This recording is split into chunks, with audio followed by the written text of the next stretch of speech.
ठीक है। दुख में कोई भी अपना साथ देता है, सुख में सब लोग साथ देते हैं।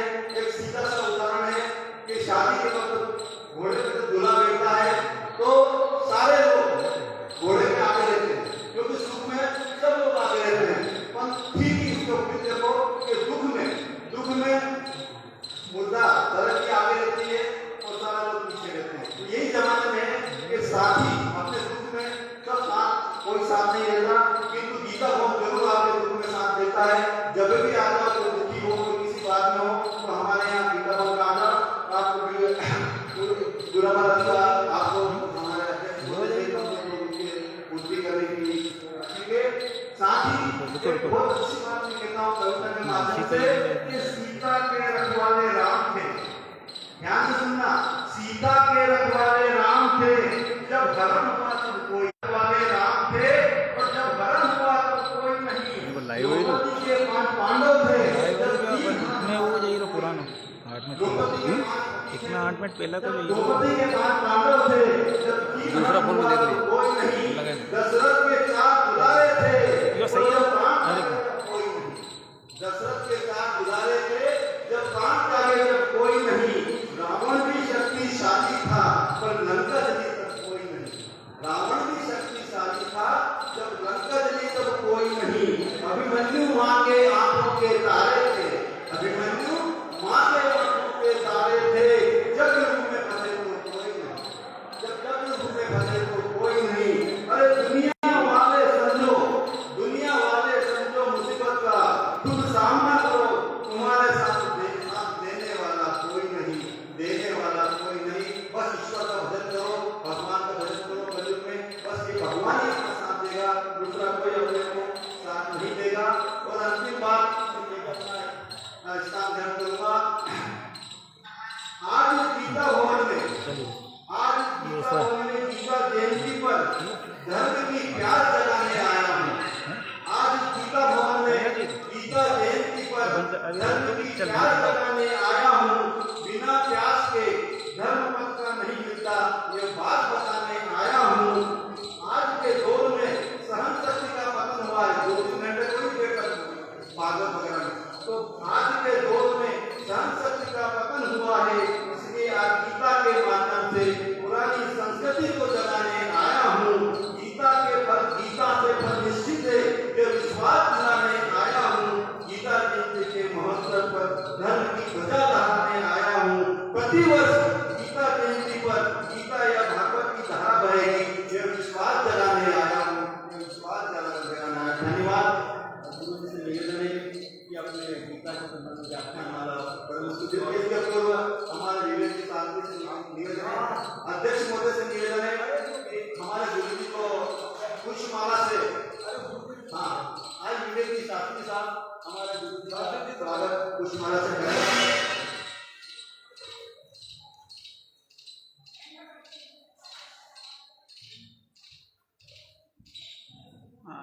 देखना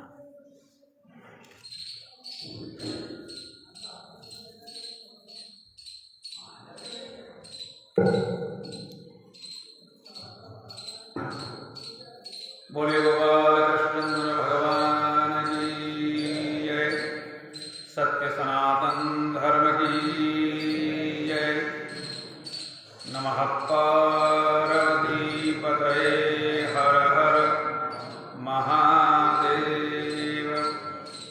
शुक्लां ब्रह्म विचार सार परमां माध्यां जगद्व्यापिनीं वीणां पुस्तकधारिणीं अभयदां जड्ढन्धकारावहां हस्ते स्फटिकमालिकां विदधतीं पद्मासने स्वस्थितां वन्दे तां परमेश्वरीं भगवतीं बुद्धिं प्रदां शारदां।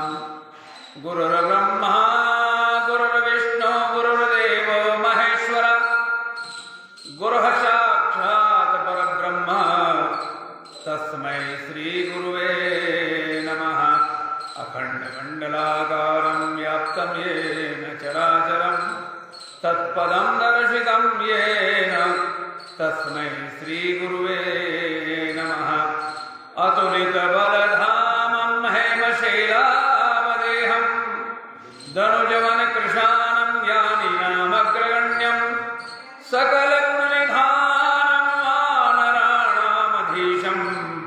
रघुपति प्रिय भक्तं वातजातं नमामि मनोजवं मारुततुल्यवेगं जितेन्द्रियं बुद्धिमतां वरिष्ठं वातात्मजं वानरयूथमुख्यं श्रीरामदूतं शरणं प्रपद्ये वसुदेवसुतं देवं कंसचाणूरमर्दनं देवकी परमानन्दं कृष्णं वन्दे जगद्गुरुं कृष्णाय वासुदेवाय हरये परमात्मने प्रणतक्लेशनाशाय गोविन्दाय नमो नमः। जड़ चेतन जग जीव जत सकल राममय जानी बंदौ सबके पद कमल सदा जोरि जुग पानी। सिया राम मैं सब जग जानी करहु प्रणाम जोरि जुग पानी। गीता भवन ट्रस्ट के सारे सदस्य, सभी श्रोता भाई, मातृ स्वरूप माताएं, सबके चरणों में वंदन करते हुए हम अपनी चर्चा को शुरू करें। उसके पूर्व 2 मिनट भगवान नाम संकीर्तन करें। और ये जरूरी इसलिए है कि जब खेत जोता ही नहीं जाएगा तो फसल उगेगी नहीं। किसी अच्छे और प्रतिष्ठित व्यक्ति को अपने घर बुलाना हो तो उसका आशीष सजाना पड़ेगा। तो कथा स्वरूप परमात्मा को जब हृदय में बुलाना है तो इस हृदय को थोड़ा पवित्र तो बनाना ही पड़ेगा। जेठ में, वैशाख में खेत जोता जाता है और उसके बाद आषाढ़ में जब बारिश होती है और बुआई होती है तो फसल बढ़िया होती है। और अगर कोई किसान वैशाख जेठ में हल न चलावे, खेत को नहीं जोते तो फसल होगी। हमारी फसल की बर्बादी का कारण यह है कि यहां शुद्धि नहीं है। कथाएं तो बहुत है, सुनाने वाले बहुत है, सुनने वाले भी। और अभी मकवाना जी ने मुझसे एक बात कही थी, गुरु जी 10 मिनट रुको, थोड़े लोग इकट्ठा हो। एक बात ध्यान रखना, भीड़ सब्जी मार्केट में बहुत होती, शराबे में नहीं होती। तत्व की चर्चा जहां होती है वहां लोग कम ही मिलेंगे, पचेगी नहीं। और जहां धनिया मिर्ची बिकती है वहां बहुत मिलेंगे, अथाह भीड़ मिलेगी। तो आइए 2 मिनट भगवान नाम संकीर्तन, उसके बाद श्रीमद् भगवद गीता में हम प्रवेश करें। श्री राधे गोविंद भज मन श्री राधे,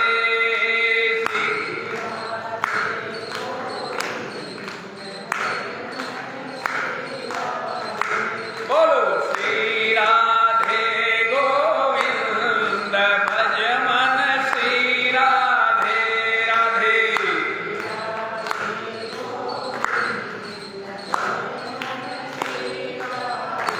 हे श्री राधे जय जय राधे, श्री राधे श्री राधे जय जय राधे, श्री हे श्री राधे गोविंद भज मन श्री राधे, श्री राधे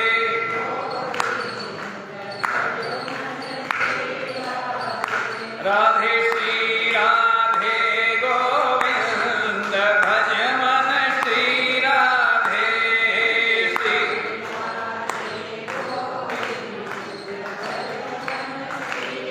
बोले गोपाल कृष्ण भगवान की। एक निवेदन मैंने कल भी किया था, आज फिर कर रहा हूं। कोई भी बैठने के बाद उठे नहीं। और ये टोपी वाले दादा जो बार बार उधर देख रहे हैं, आप मेरी तरफ देखो, उधर से जो होता होता रहेगा। आपका कुछ नहीं बिगड़ता, मेरा ध्यान बंद होता है। कोई मेरे पास बना बनाया नहीं है, तो टीवी सामने है, प्रसारण कहीं और से हो रहा है। और वो प्रसारण में अगर कहीं हमारा एंटीना घूम गया तो खेल खत्म हो जाएगा। और ये एंटीना काटने के काम मत करो। आइए कल के प्रसंग में चलते हैं, वहीं जहां से गीता की शुरुआत हुई है। बोल रहा धृतराष्ट्र है, मेरे गोविंद तो दूसरे अध्याय में बोले हैं। लेकिन पहले ही समझ में नहीं आया, भूमिका ही समझ में नहीं आई, तो उसकी वाणी किस दिन समझ में आएगी? धर्म क्षेत्रे कुरुक्षेत्रे समवेतायुयुत्सव मामका पांडवश्चैव किम कुरोत संजय। गीता का पहला श्लोक। और अंतिम, यत्र योगेश्वरो कृष्ण यत्र पार्थो धनुर्धर तत्र श्री विजयोर्भूतिर्ध्रुवा नीतिर्मतिर्मम। पहला शब्द है धर्म और अंतिम है मम। दोनों को जोड़ लो। धर्म मम, मेरा धर्म क्या है? धर्म तो जो मूल है वो तो है ही, लेकिन व्यक्तिगत रूप से मेरा धर्म क्या है उसको समझना है। और उसी को भगवान कृष्ण ने अर्जुन को माध्यम बन करके हमको समझाया। मेरा धर्म क्या है, मेरा दायित्व क्या है, मेरा कर्तव्य क्या है, तो उसके लिए धर्म की परिभाषा को तो समझना पड़ेगा। और कल एक श्लोक की हमने चर्चा की, धृति क्षमा दम अस्तेय शौचम इंद्रिय निग्रह धीर विद्या सत्यम अक्रोधो दशकम धर्मस्य लक्षण। तो ये 10 समझ में नहीं आते तो कोई बात नहीं, डिस्काउंट बहुत है हमारे शास्त्रों में, कोई दुकानदार नहीं दे पाएगा। शास्त्रकार ने कहा कि 10 समझ में नहीं आते, छोड़, 4 तो समझ में आएंगे। धर्म की परिभाषा में 4, 10 का पालन नहीं बने छोड़ो, 4 का तो बनेगा। वेद शास्त्र सदाचार स्वस्य प्रियमात्मना एतत् चतुर्विध प्राहु साक्षात धर्मस्य लक्षणम। ये लक्षण जिसमें घटित होते हो वही धर्म है। और ये इन लक्षणों के विपरीत कोई है तो वो कहते कि मेरा धर्म दूसरा, लेकिन वो धर्म है ही नहीं, धर्म है। इन 4 में जो है पंथ कैसा भी हो कोई दिक्कत नहीं है, लेकिन ये 4 जहां लागू होते हैं वो धर्म है। मूल धर्म यही है। यह वेद ने जो कहा वो करो, और वेदों में जिसका निषेध किया वो मत करो। वेद हमारे पल्ले नहीं पड़ा, उसके लिए गुरुकुल जाना पड़ेगा, तो छोड़ो। शास्त्रों ने जो कहा, जिस कर्म को जिस विधान से करने का शास्त्रों ने आज्ञा दी करो, जिसका निषेध कर दिया मत करो, यही धर्म है। का हम ना वेद जानते ना शास्त्र जानते, फिर क्या करें? कस्यस्य प्रियमात्मना, जिन्होंने इनका अध्ययन किया है, जो इनके ज्ञाता है, उनसे पूछो और जैसा मार्गदर्शन दे वैसा करो। क्या महाराज जी 2 आदमी 2 अलग अलग बात कर जाए, यानी तो एक दूसरे के विपरीत विरोधी बात कर जाए तो, और की है। कबीर कहते हैं भगवान नाम स्मरण के लिए, जप के लिए, कबीर ने कहा कि प्यारे मेरी बात मानो, एक काम करो। क्या करूं? सुमिरन की सुध यो करो। कैसे स्मरण करना? जो सुर भी सुत माही। गाय चारा चरने के लिए जंगल में ग्वाला लेके गया, बछड़ा घर पे है, पेट भी भर रही है, अपना चारा भी चल रही है, लेकिन चिंतन बछड़े का कर रही है। संसार में है, संसार के व्यवहार का पालन करो, और चिंतन एक पल भी उसे भूलो मत। तुलसी बाबा ने दूसरी बात कह दी, कज्जा सुनाम सुमिरत एक बार। कितनी बार? जिंदगी भर में एक बार। अब तेरी मानू तो तेरी मानू, ज्यादा मानू किसकी? एक कह रहा एक पल भूले ना, दूसरा कह रहा जिंदगी में केवल एक बार। और दोनों सिद्ध संत हैं, दोनों की बात झूठी नहीं हो सकती। तो कबीर ने कहा कि चिंता मत कर, मैं समझा दूं, काम बनेगा एक बार में। मन भी उस नाम से जुड़ जाए, वचन भी उस नाम से जुड़ जाए, और कर्म भी उस नाम से जुड़ जाए, और एक बार उच्चारण हो जाए, बेड़ा पार हो जाएगा। कबीर ने कहा इस चक्कर में मत पड़े, नाम जपे जा जपे जा जपे जा, ये अपने आप ही हो जाएगा। परिस्थितियां दोनों हैं। एक संत आए गांव में, अगन का महीना अभी भी चल रहा है।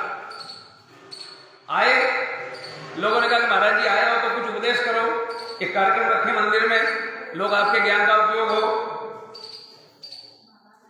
डोंडी बेटेबाजी गई, लोग इकट्ठा हुए। एक आदमी घूमते घामते चला गया। ठंड का सीजन, न कंबल ले गया, न स्वेटर पहन गया, न जैकेट पहन गया, कुछ नहीं, ऐसे ही चला गया।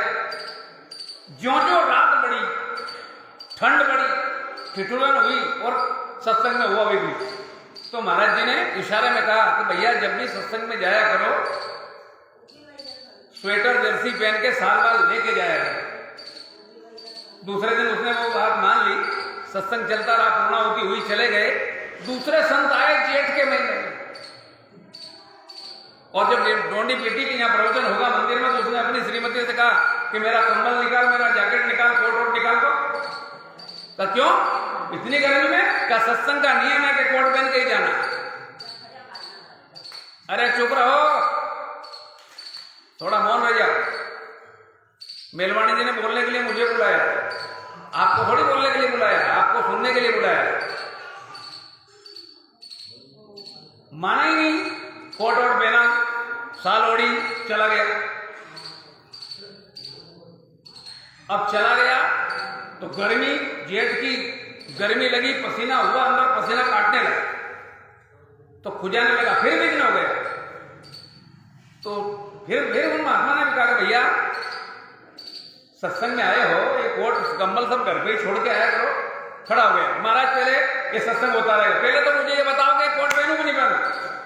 पहले जो महात्मा आया था वो कहता था कोट पहन के आओ, कंबल ओढ़ के आओ, साल ओढ़ के आओ, तुम कह रहे हो ओढ़ के मत आओ। तो वो कब आए थे? अगन के महीने। उन्होंने जो कहा वो उस समय ठीक था, मैं जो कह रहा हूं वो वर्तमान में ठीक है। संतों की वाणी को बड़ी गंभीरता से समझना पड़ेगा। ये ग्रंथ इतने सस्ते नहीं, जितने सस्ते बना दिए हमने, और उनको सस्ता बनाने का श्रेय ऊपर बैठने वालों को जाता है। गीता में अंतिम अध्याय में एक श्लोक आता है, सर्वधर्मान परित्यज्य मामेकं शरणं व्रज। सब धर्मों को छोड़, मेरी शरण में आ जा। बुद्धिमान लोग बैठे हैं, जरा सोचना, धर्म का त्याग करने से परमात्मा की शरण मिलेगी भी? बोलो, मिलेगी? जो वही लगता है जो चौथे अध्याय में कह रहा है, यदा यदा हि धर्मस्य ग्लानिर्भवति भारत अभ्युत्थानम अधर्मस्य तदात्मानं सृजाम्यहम् परित्राणाय साधूनां विनाशाय च दुष्कृतां धर्म संस्थापनार्थाय। काय के लिए आया? तो जो उसी के संरक्षण के लिए आया वो उसके त्याग की बात कर सकता है क्या? लेकिन जगत गुरु बोला है, वसुदेव सुतम देवम कंस चाणूरमर्दनम देवकी परमानंदम कृष्णम वंदे जगत गुरु। तो उस स्तर का आदमी बोला है, तो हमारी बुद्धि उस स्तर तक पहुंचेगी तब उसकी बात समझ में, तब समझ। व्यासो विशाल बुद्धि, 18 पुराण की ये कथाएं हमारे समझ नहीं आती।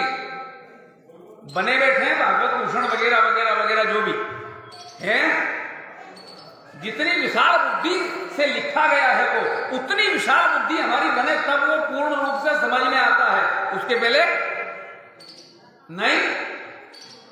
भागवत में एक प्रसंग आता, मुझे याद आ गया बीच में, कोई किसी से पूछे कि परीक्षित को भागवत किसने सुनाया, बोलो क्या जवाब?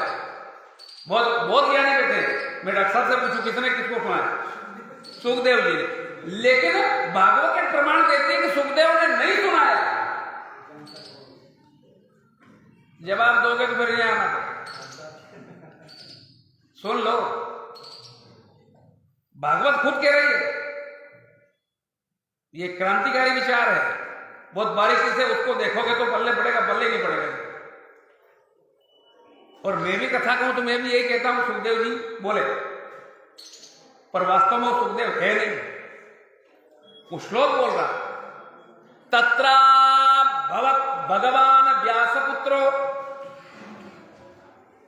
एक शब्द का अर्थ ढूंढो।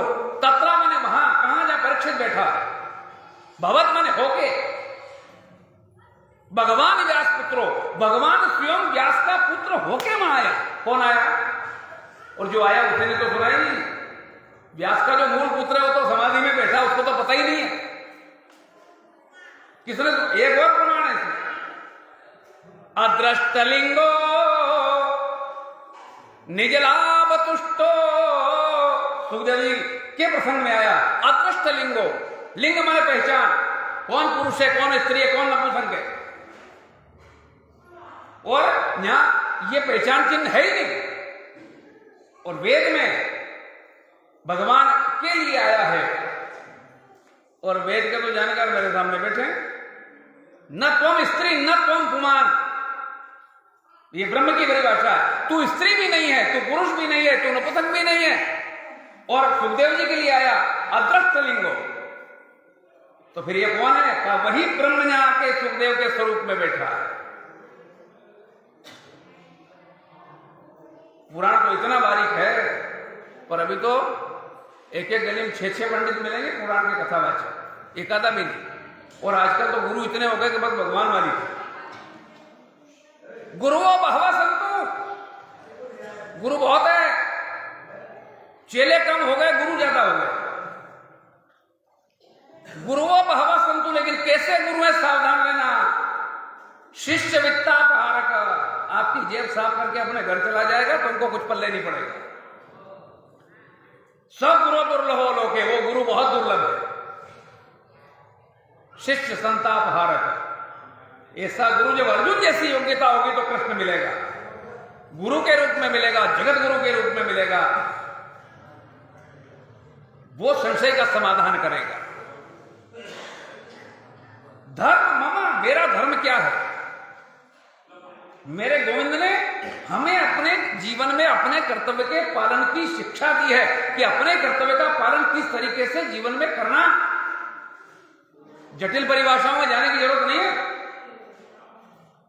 वेद शास्त्र सदाचार्य स्वस्य प्रेमात्मना एतत् चतुर्वेदा प्राहु साक्षात धर्मस्य लक्षणम। ये भी समझ में नहीं आया, छोड़ दो, कहीं पूछने की जरूरत नहीं है। एक छोटी सी परिभाषा है धर्म की, ये तो अभ्युदय निश्रेय सिद्धि स धर्म। जिस कर्म के करने से आत्मा में प्रसन्नता हो, स्वार्थ सिद्ध होगा तो मन प्रसन्न होगा, आत्मा प्रसन्न नहीं होगी, वहां तो पश्चाताप होगा। लेकिन जिस कर्म के करने से आत्म प्रसन्नता प्राप्त हो, वो सब कर्म धर्म है, वो करो। जैसे रेलवे स्टेशन में बैठे, हमारे पास टिफिन है, भोजन की व्यवस्था है, हमने अपना टिफिन खोला, भोजन की तैयारी है, सामने 3 दिन का भूखा एक आदमी बैठा, उसने मांगा नहीं लेकिन देख रहा, और हमको लगा कि ये भूखा है। हमने अपनी 4 रोटी में से 1 रोटी उसे दी, और उसको देखो फिर भोजन वो करेगा, ग्रास वो निकलेगा, तसल्ली हमको, ग्रास वो निकलेगा। और इसीलिए अंतिम में कल कहा था मैंने कि यूं भरने को तो दुनिया में पशु भी पेट भरते हैं, पथिक जो बांट के खाए उसे ही इंसान के। बाकी तो बिना सिंगड़े पुछड़े के बहुत घूम रहे हैं दुनिया में। ये तो अभ्युदय श्रेय सिद्धि सधर्म। इससे भी और थोड़ा सा चलो सरलता में, तो मम धर्म, मेरा धर्म क्या, और उसी सरलता को गीता में प्रस्तुत किया गया है। ये सब श्लोक छोड़ दिए मेरे गोविंद ने। धर्म मम, पहला शब्द है धर्म, अंतिम शब्द है मम, मेरा धर्म क्या। तो जो जिसके प्रति हमारा दायित्व है उसको ईमानदारी से निर्वाह करें, यही धर्म है। पति का पत्नी के प्रति, पत्नी का पति के प्रति। आजकल दायित्व गया, केवल अधिकारों की बात करते हैं लोग, और यही महाभारत का एकमात्र कारण भी है, नजर आता है। अधिकार तो अपने आप मिलेगा, कर्तव्य का पालन करो, और कर्तव्य का पालन करने में तो मुक्ति मिलेगी। मंदिर जाना रोज, माला जपना रोज, पूजा करना 3 घंटे की रोज, ये धर्म है। पर इनको छोड़ दो तो कोई मानना नहीं है, यदि कर्तव्य पालन में ये आड़े आते हो तो। एक सैनिक सीमा पे खड़ा, ड्रेस लगी हुई, बंदूक हाथ में है, पीठ पर थैला है, और वो भी सोच ले मैं भी ब्रह्म मुहूर्त में उठ के और माला जपूं गायत्री की 30। और उठ के और शुरू हो जाए, सामने से आक्रमण हो जाए, बोलो देश सुरक्षित रहेगा? वो 20 दिन तक स्नान नहीं करेगा, दिक्कत नहीं है, लेकिन अपनी सीमा की सुरक्षा ईमानदारी से कर दे, यही उसका जप है, यही तप है, यही तीर्थ है, यही सब कुछ है।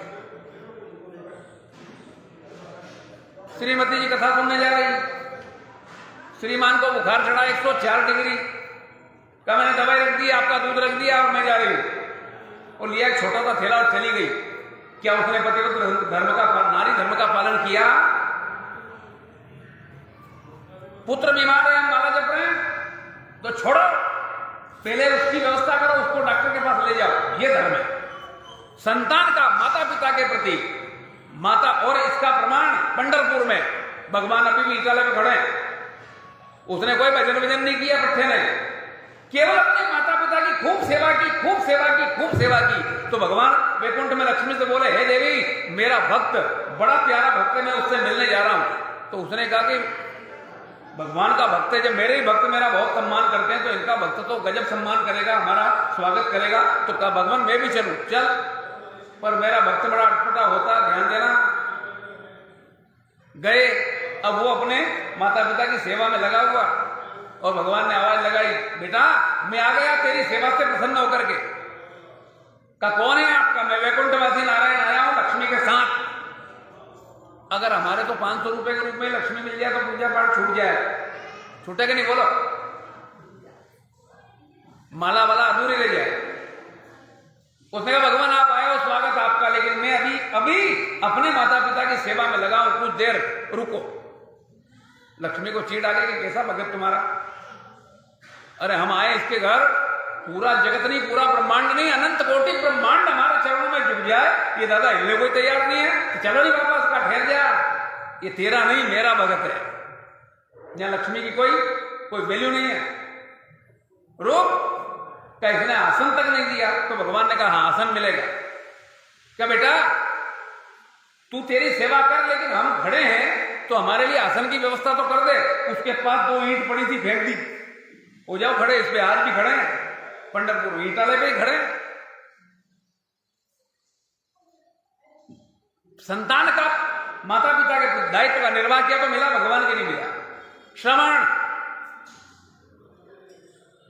अपने माँ बाप की सेवा से ही चल गया कि नहीं चल गया? तो किसका, हमारा अपने परिवार के लोगों के प्रति क्या दायित्व है, उसका निर्वाह करें। जिस मोहल्ले में रहते हैं उन पड़ोसियों के प्रति हमारा क्या दायित्व है, उसका निर्वाह करें। जिस जगह हम अपना व्यवसाय नौकरी करते हैं, जिससे हमको अर्जन होता है, परिवार चलता है, तो सारा काम छोड़ के पहले उसकी व्यवस्था करें जिसके लिए हमको नियुक्त किया गया है।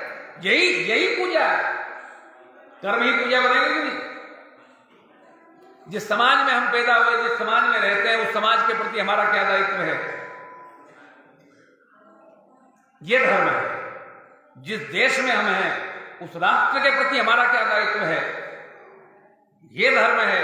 और जिस विश्व में हम आए हैं, इसीलिए तो सनातन के लोगों ने कहा वसुधैव, और इन दायित्वों का पालन करना। इसीलिए तो भगवान ने कहा कि अर्जुन तू क्षत्रिय है, तेरा धर्म है कि अधर्म के विपक्ष में तुझे खड़ा होना चाहिए, तू यहां आके और मुकर गया, और तेरी योग्यता यह है, तेरा कर्तव्य भी है, तुझे करना ही पड़ेगा। नकारा जब कह दिया उसने करना पड़ेगा। तो अपने अपने दायित्व का निर्वाह करना धर्म है। रामचरितमानस में आइए, 2 स्त्री, नारी का क्या धर्म है, अनुसुईया मां ने बताया, एक ही धर्म एक व्रत नेमा। आप लोग सुन लेना ध्यान से, जो कह दे वो व्रत करने को तैयार हो जाओ, पर जो करना है वो नहीं हो रहा। मैंने कुछ बताया तो चालू, दूसरा पंडित आया उसने कुछ बताया तो चालू। शिव जी परेशान कर दिए अभी तो। पर आपका है क्या, कितने व्रत करना साल भर में? तो तुलसी बाबा ने, अनुसुईया मां ने एक बात का, एक व्रत कितने? आज एकादशी है और इनने ही मूंगफली के दाने का 120 रुपए किलो भाव करा। एक व्रत हमारे लिए सब व्रत हो सकते हैं, इनके लिए कितने, लेकिन सबसे ज्यादा करे कौन है? और 4 दिन पहले से चाबी भरे, राजगले का आटा लाना है, वो परेशान कर दे। अरे अब तो और ज्यादा व्रत बताने वाले बहुत हो गए क्या? लेकिन शास्त्र कहता है आपका व्रत कितना? एक। धर्म कितने? दायित्व भी एक ही धर्म एक, व्रत नेमा, नियम भी है। कितनी बड़ी छूट है? क्या है वो? मन बच कर्म पति पद प्रेमा। और मां अनुसुईया ने सिद्ध करके दिखा दिया कि मैंने यही व्रत का पालन किया तो तीनों महादेव, ब्रह्मा विष्णु और महादेव खुद तीनों मेरे बेटे के रूप में मेरी गोद में खेल रहे हैं। तो लक्ष्मी, अन्नपूर्णा और बुद्धि की देवी सरस्वती तीनों मेरी बहू को मेरे चरणों में वंदन करे।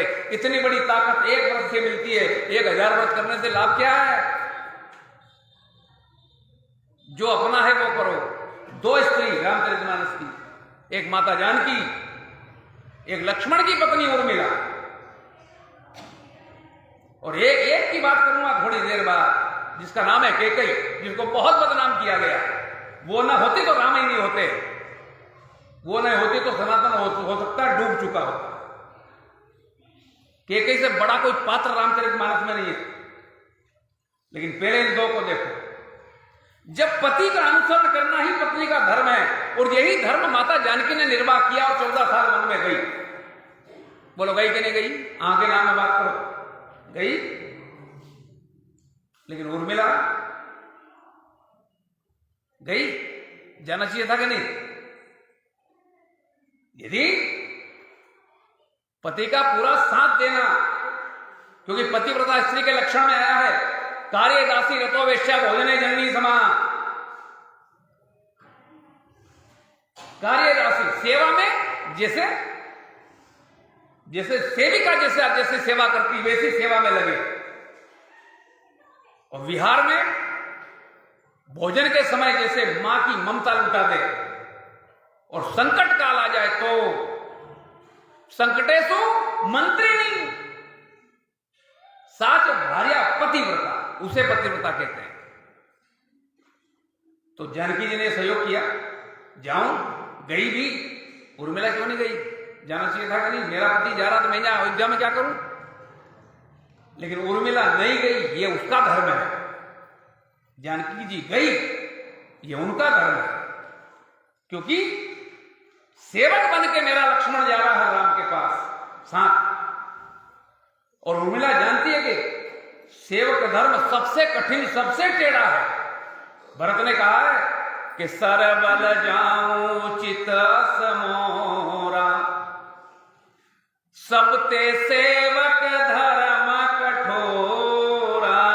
माता कुशल ने कहा, हे भरत, तू पैदल चलता, चित्रकूट जा रहे हैं, तू पैदल चलता है तो सारा समाज पैदल चलता है। अगर तू रथ में सवार हो जाए तो सब लोग थकेंगे नहीं, तो क्यों कंटकाकीर्ण पथ में चलता है? कहा, मेरा स्वामी, मेरा राम, मेरा बड़ा भाई जिस पंथ पे बिना चरण पादुका के गया है, मैं उसका सेवक हूं, तो मुझे तो माथे के बल जाना चाहिए। मां तो मेरा चरण भी नहीं पड़े, ये सेवक का धर्म है।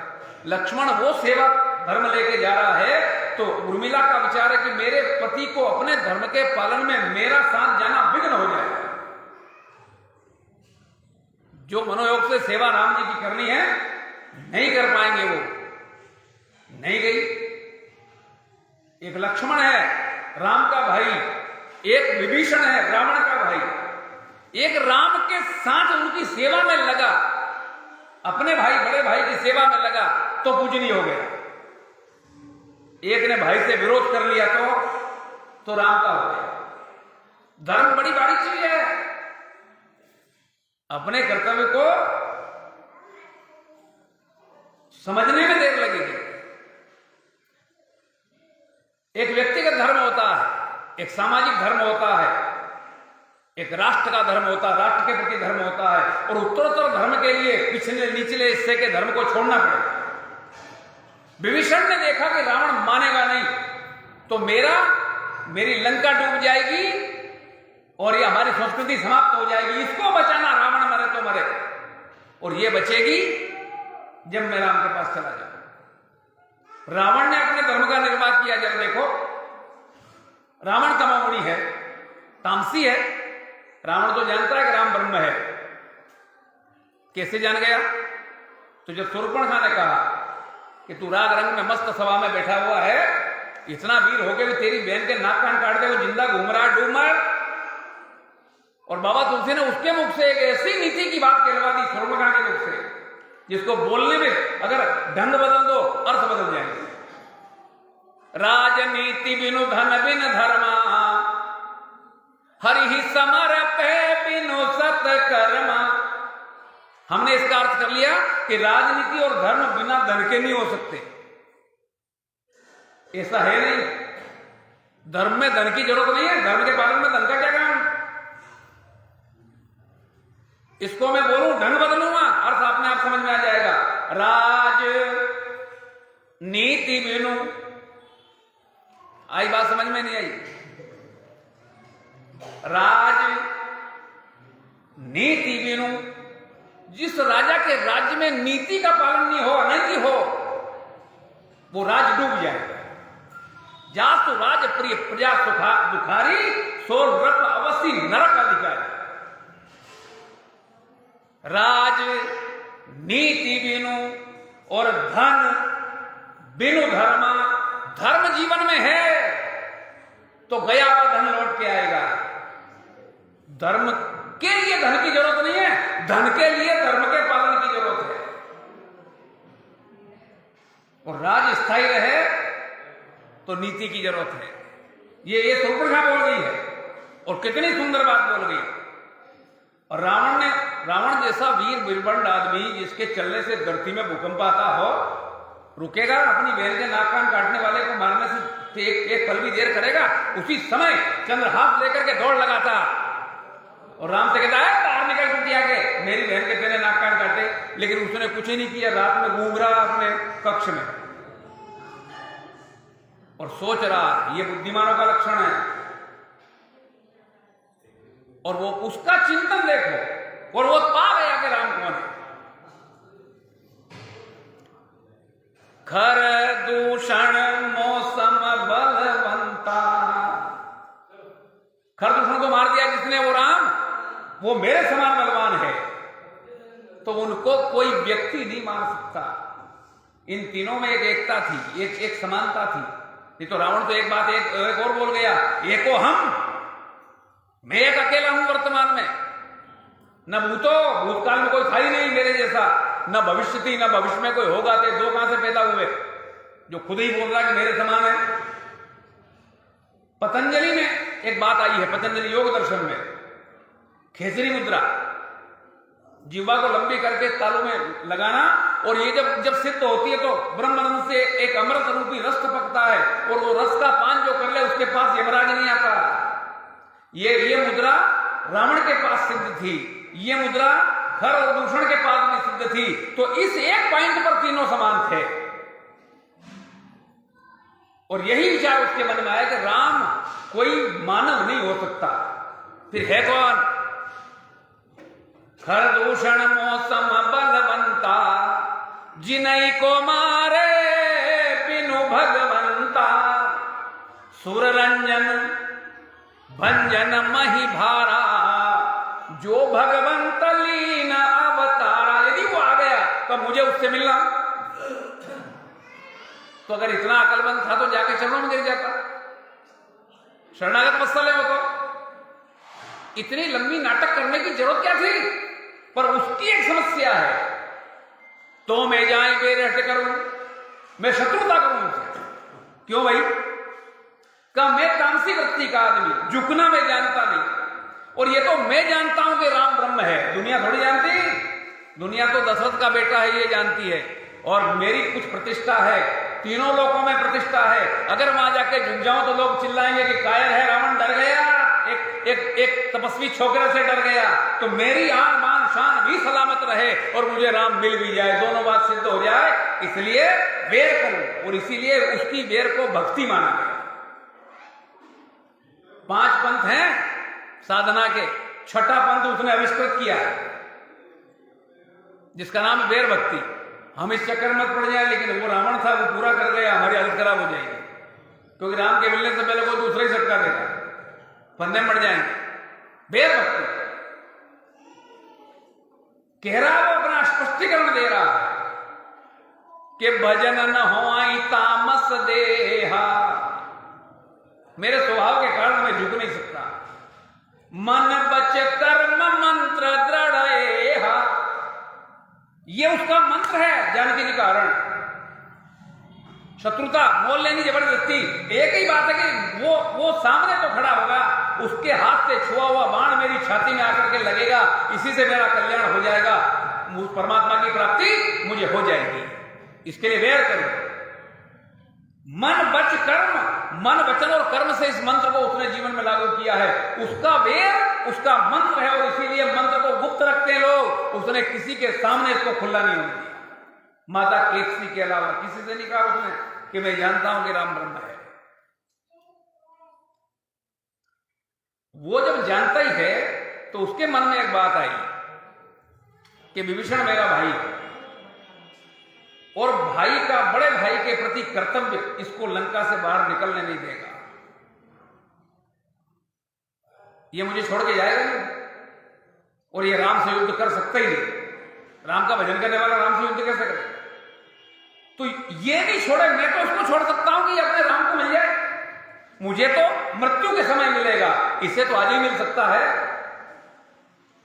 तो उसने लात मारी, देश निकाला दिया है, क्योंकि जानता है कि सीधा राम के ही पास जाएगा। तो राम, विभीषण को राम से मिलवाने वाला कौन, बोलो तो। रावण को गालियां देना बड़ा सरल है, दशरथ दिन आग लगा देनी बड़ी सरल है, रावण जैसा हो जाना भी बड़ा मुश्किल है। रावण रावण है, रावण को दूसरे चश्मे से यदि देख ले कोई तो उसकी पूजा कर देगा। हमने बड़े स्वार्थी लोग हैं हम माता जी के मंदिर जाए किले पे और वहां वही प्रार्थना करें जो सुंदरकांड में रावण ने की थी, तो हम बड़ी ने उसको ऊपर आरोप लगाया कि ये सीता को अपनी पटरानी बनाना चाहता है, सीता के लिए इसके मन में वासना है। एक शब्द भी कोई बता दे कि रावण ने ऐसा बोला। हनुमान जी देख रहे हैं, ते अवसर रावण कहा वासंग नारी बहु किए बनावा। कोई भी किसी स्त्री से व्यभिचार की नियत से उसके पास जाएगा तो झुंड लेके जाएगा। ये उसने अपने आप को बचाया, कोई उंगली मत उठाना मुझ पे। और जानकी जी की सेवा में रखा उसने त्रिजटा को। अगर उसको अपने पक्ष में लाने की योजना होती तो कोई अपनी उसके पक्ष की दासी को रखता, लेकिन रखा किसको? त्रिजटा नाम राक्षसी एका राम चरणवती। कि यदि जानकी घबरा जाए, हौसला उसका टूट जाए, आत्मविश्वास टूट जाए, ये टूटने नहीं देगी। और एक बात मांगी उसने जगत जननी से, तब अनुचरी करो पन मोरा। हे मां, हे जगत जननी, हे परांबा, हे भगवती, हे महाकाली, एक काम मेरा कर दे। क्या? एक बार विलोक मोरा, तू केवल एक बार कृपा भरी दृष्टि से मेरी ओर देख ले। उसने कब कहा कि मेरी पत्नी हो जा? मिथ्या आरोप है कि नहीं है? पर हमको किसी को टीका लगा देने में जाता है क्या? हमने कृष्ण को क्या घोषित कर दिया? क्या है? जो आदमी योगी है उसको भोगी बना के प्रस्तुत कर दिया जी। उंगली उठाने में जाता है क्या? ये सारा वैभव इच्छावर कर दूंगा, तू एक बार मेरी ओर देख ले। क्यों? क्योंकि जनक सुता जग जननी जानकी अतिशय प्रिय करुणा निधान की, ताके जुगपद कमल मनाओ जातु कृपा। मेरी मति निर्मल हो जाएगी और मेरे राम की तो घोषणा है, निर्मल मन जन सो मोहि पावा। उसको तो फिर मुझे स्वीकार करना ही पड़ेगा। इसलिए हे मां, तू मेरी ओर एक नजर देख ले। हम ये बात माता जी के सामने बोले तो भगत, वो बोल गया तो बदमाश। थोड़ी दृष्टि ठीक ठाक करो। एक भाई भाई के विरोध से पूजा गया, एक भाई भाई की सेवा में रहा तो पूजा गया। हमारा दायित्व किसके लिए कहां है? यदि व्यक्तिगत धर्म छोड़ना पड़े परिवार के लिए तो छोड़ो, समाज के लिए पारिवारिक धर्म छोड़ो और राष्ट्र के लिए सब कुछ ही छोड़ो। और अपने राष्ट्र अपनी संस्कृति को बचाने के लिए उसने ये किया है। माता कैकेयी विधवा होना चाहती थी क्या? मां कैकेयी क्या वो दशरथ से प्रेम नहीं करती? और जो कैकेयी 1, 2 मिनट 5 मिनट पहले जब मंथरा ने कहा कि राम का राज्याभिषेक हो रहा तो खुश हो गई कि तेरे मुंह में घी शक्कर बोल, क्या मांगती है, जो मांगे वो दूं, मेरे राम का राज्याभिषेक हो रहा, 2 पल में बदल जाए। लेकिन कैकेयी के मन में एक भाव आया है कि आसुरी संस्कृति बढ़ते बढ़ते दक्षिण से विश्वामित्र के आश्रम तक पहुंच गई और अब भी हम नहीं जागे। आज भी परिस्थिति बड़ी खराब है क्या? वही समय दोहराया जा रहा है, समझ जाओ। किसी एक कैकेयी की जरूरत है कि नहीं? बोलो। तो उसने निर्णय लिया, राम उस निर्णय में सम्मिलित है। संतों की बनी योजना कि दशरथ के 4 बेटे, क्षत्रिय का कर्म है कि धर्म की रक्षा करे, लेकिन चक्रवर्ती सम्राट होने के बाद भी ये अपने ही महल में मस्त हैं। तो संतों की योजना बनी, विश्वामित्र को भेजा गया कि 4 हैं, 2 पुत्र छोड़ो, 2 को लेके आओ। गुरु नानक देव ने यही काम किया था कि 5 बेटे हैं, 1 दे, देश और धर्म की रक्षा के लिए, जो सिख संप्रदाय बना। सिख माने अलग से कोई संप्रदाय नहीं है, सनातन के ही लोग हैं।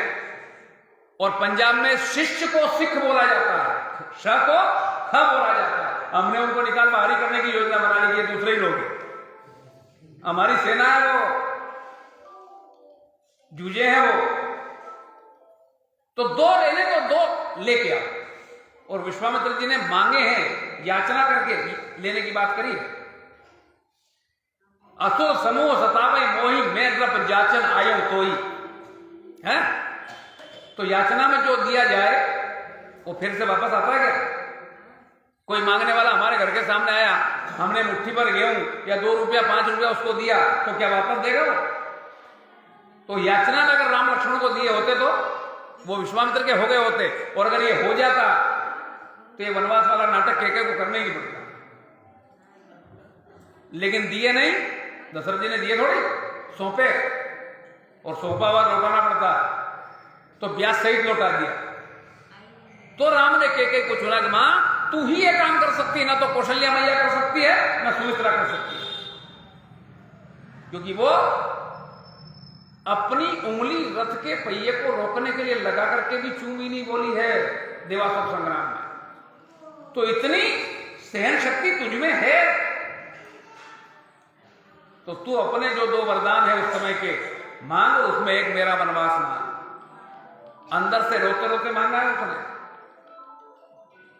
यदि राम के प्रति मन में भेद होता तो पहला वरदान वनवास मांगती क्या? लेकिन बोलते बोलते अटक गई कि कैसे मैं अपने राम को वन में भेज दूं, कैसे बोल जाऊं? तो बोल गई दूसरा ही कि सुनो, प्राण प्रिय भावत जी का देव एक बार बरतई, मेरे भरत का टीका करो। 2 अर्थ निकलेंगे, या तो राज तिलक भी टीका है, न कलंक भी, भले भरत बदनाम हो जाए, मुझे कोई दिक्कत नहीं। ये निर्णय क्यों लिया कैकेयी ने कि मेरा राष्ट्र बचे, मेरी संस्कृति बचे, मेरा धर्म बचे, और अगर हम यहीं रह गए तो नहीं बचेगा।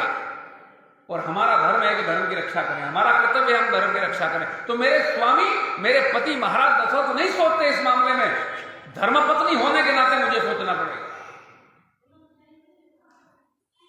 और अंदर से रोते हुए उसने कहा, तापस वेश विशेष उदासी 14 बरस राम वनवासी। विधवा होने से पहले विधवा का बाना पहना है उसने कि ये सब होगा, निंदा होगी, सब होगा, लेकिन मेरी संस्कृति बचे। हम कितने सजेंगे जरा अंदाज तो लगाओ। हम आम चौराहे चौराहे बैठ के बात करने वाले लोग हैं, करने की बारी आवे तो सब घर में घुस जाए हैं। ध्वज का पूजन होता हमारे, और एक संस्था ने तो ध्वज को ही गुरु माना। तो आखिर संस्था के संस्थापक ने क्या देखा कि जो ध्वज को गुरु माना? कोई ना कोई तो कारण होगा, कोई ना कोई चिंतन होगा। और मुझे 2 चौपाई याद आती है मानस की, क्योंकि गुरु देता है, लेता नहीं। और जो केवल लेने का ही काम करे वो गुरु ही नहीं। कितना देता है। वशिष्ठ ने यज्ञ करवाया श्रृंगी ऋषि के साथ पास, उनके आचार्य में, और वशिष्ठ खुद यजमान बने हैं, दशरथ नहीं बने, लेकिन जो फल आया वो पूरा का पूरा अपने जीवन में जो अर्जित किया सब अपने शिष्य के नाम होम दे। इतनी ताकत जिसमें हो वो गुरु। शिष्य का सब कुछ छीन ले, वो खाएगा गुरु? सोचना जरा।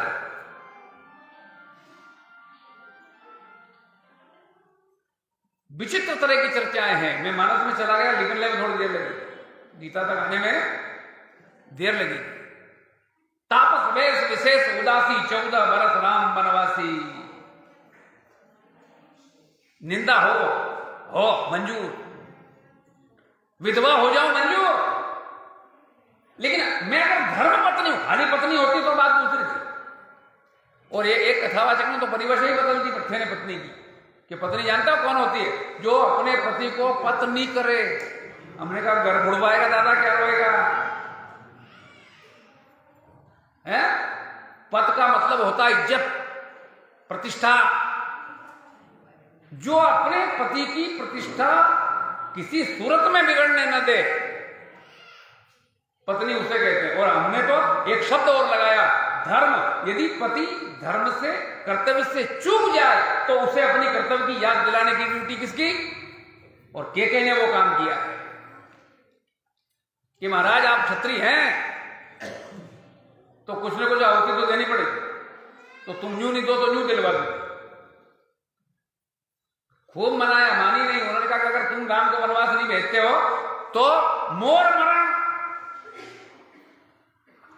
आपको अब से मिलेगा, और मुझे मरना पड़ेगा, क्योंकि मैं क्षत्राणी होने के बाद भी अपने कर्तव्य का निर्वाह नहीं कर पाई, ऐसा मुझे मानना पड़ेगा। तो धर्म ममा,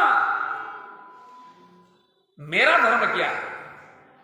जिन्होंने निर्वाह किया उनकी बात कर रहा हूं। धर्म की बात करते करते मेरे राम ने धर्म का हमको दिग्दर्शन दिया रामचरितमानस में। गीता का पहला श्लोक घटित हो रहा है जिस समय में रावण पहली बार मैदान में आया युद्ध करने के लिए। तो रथ पे सवार होके आया, सुसज्जित रथ पे आया, सारे शस्त्र उस रथ में उसके पास है। विभीषण ने उसको देखा और एक नजर अपने राम को देखा, तो पैर में जूते ही नहीं थे, वो भी भरत ले गया है। सब कुछ तो गया ही गया, जूते भी गए, है ही नहीं। जटाजूट है माथे पे, बलकल वस्त्र धारण किए हुए हैं। बड़ा व्याकुल हो गया विभीषण।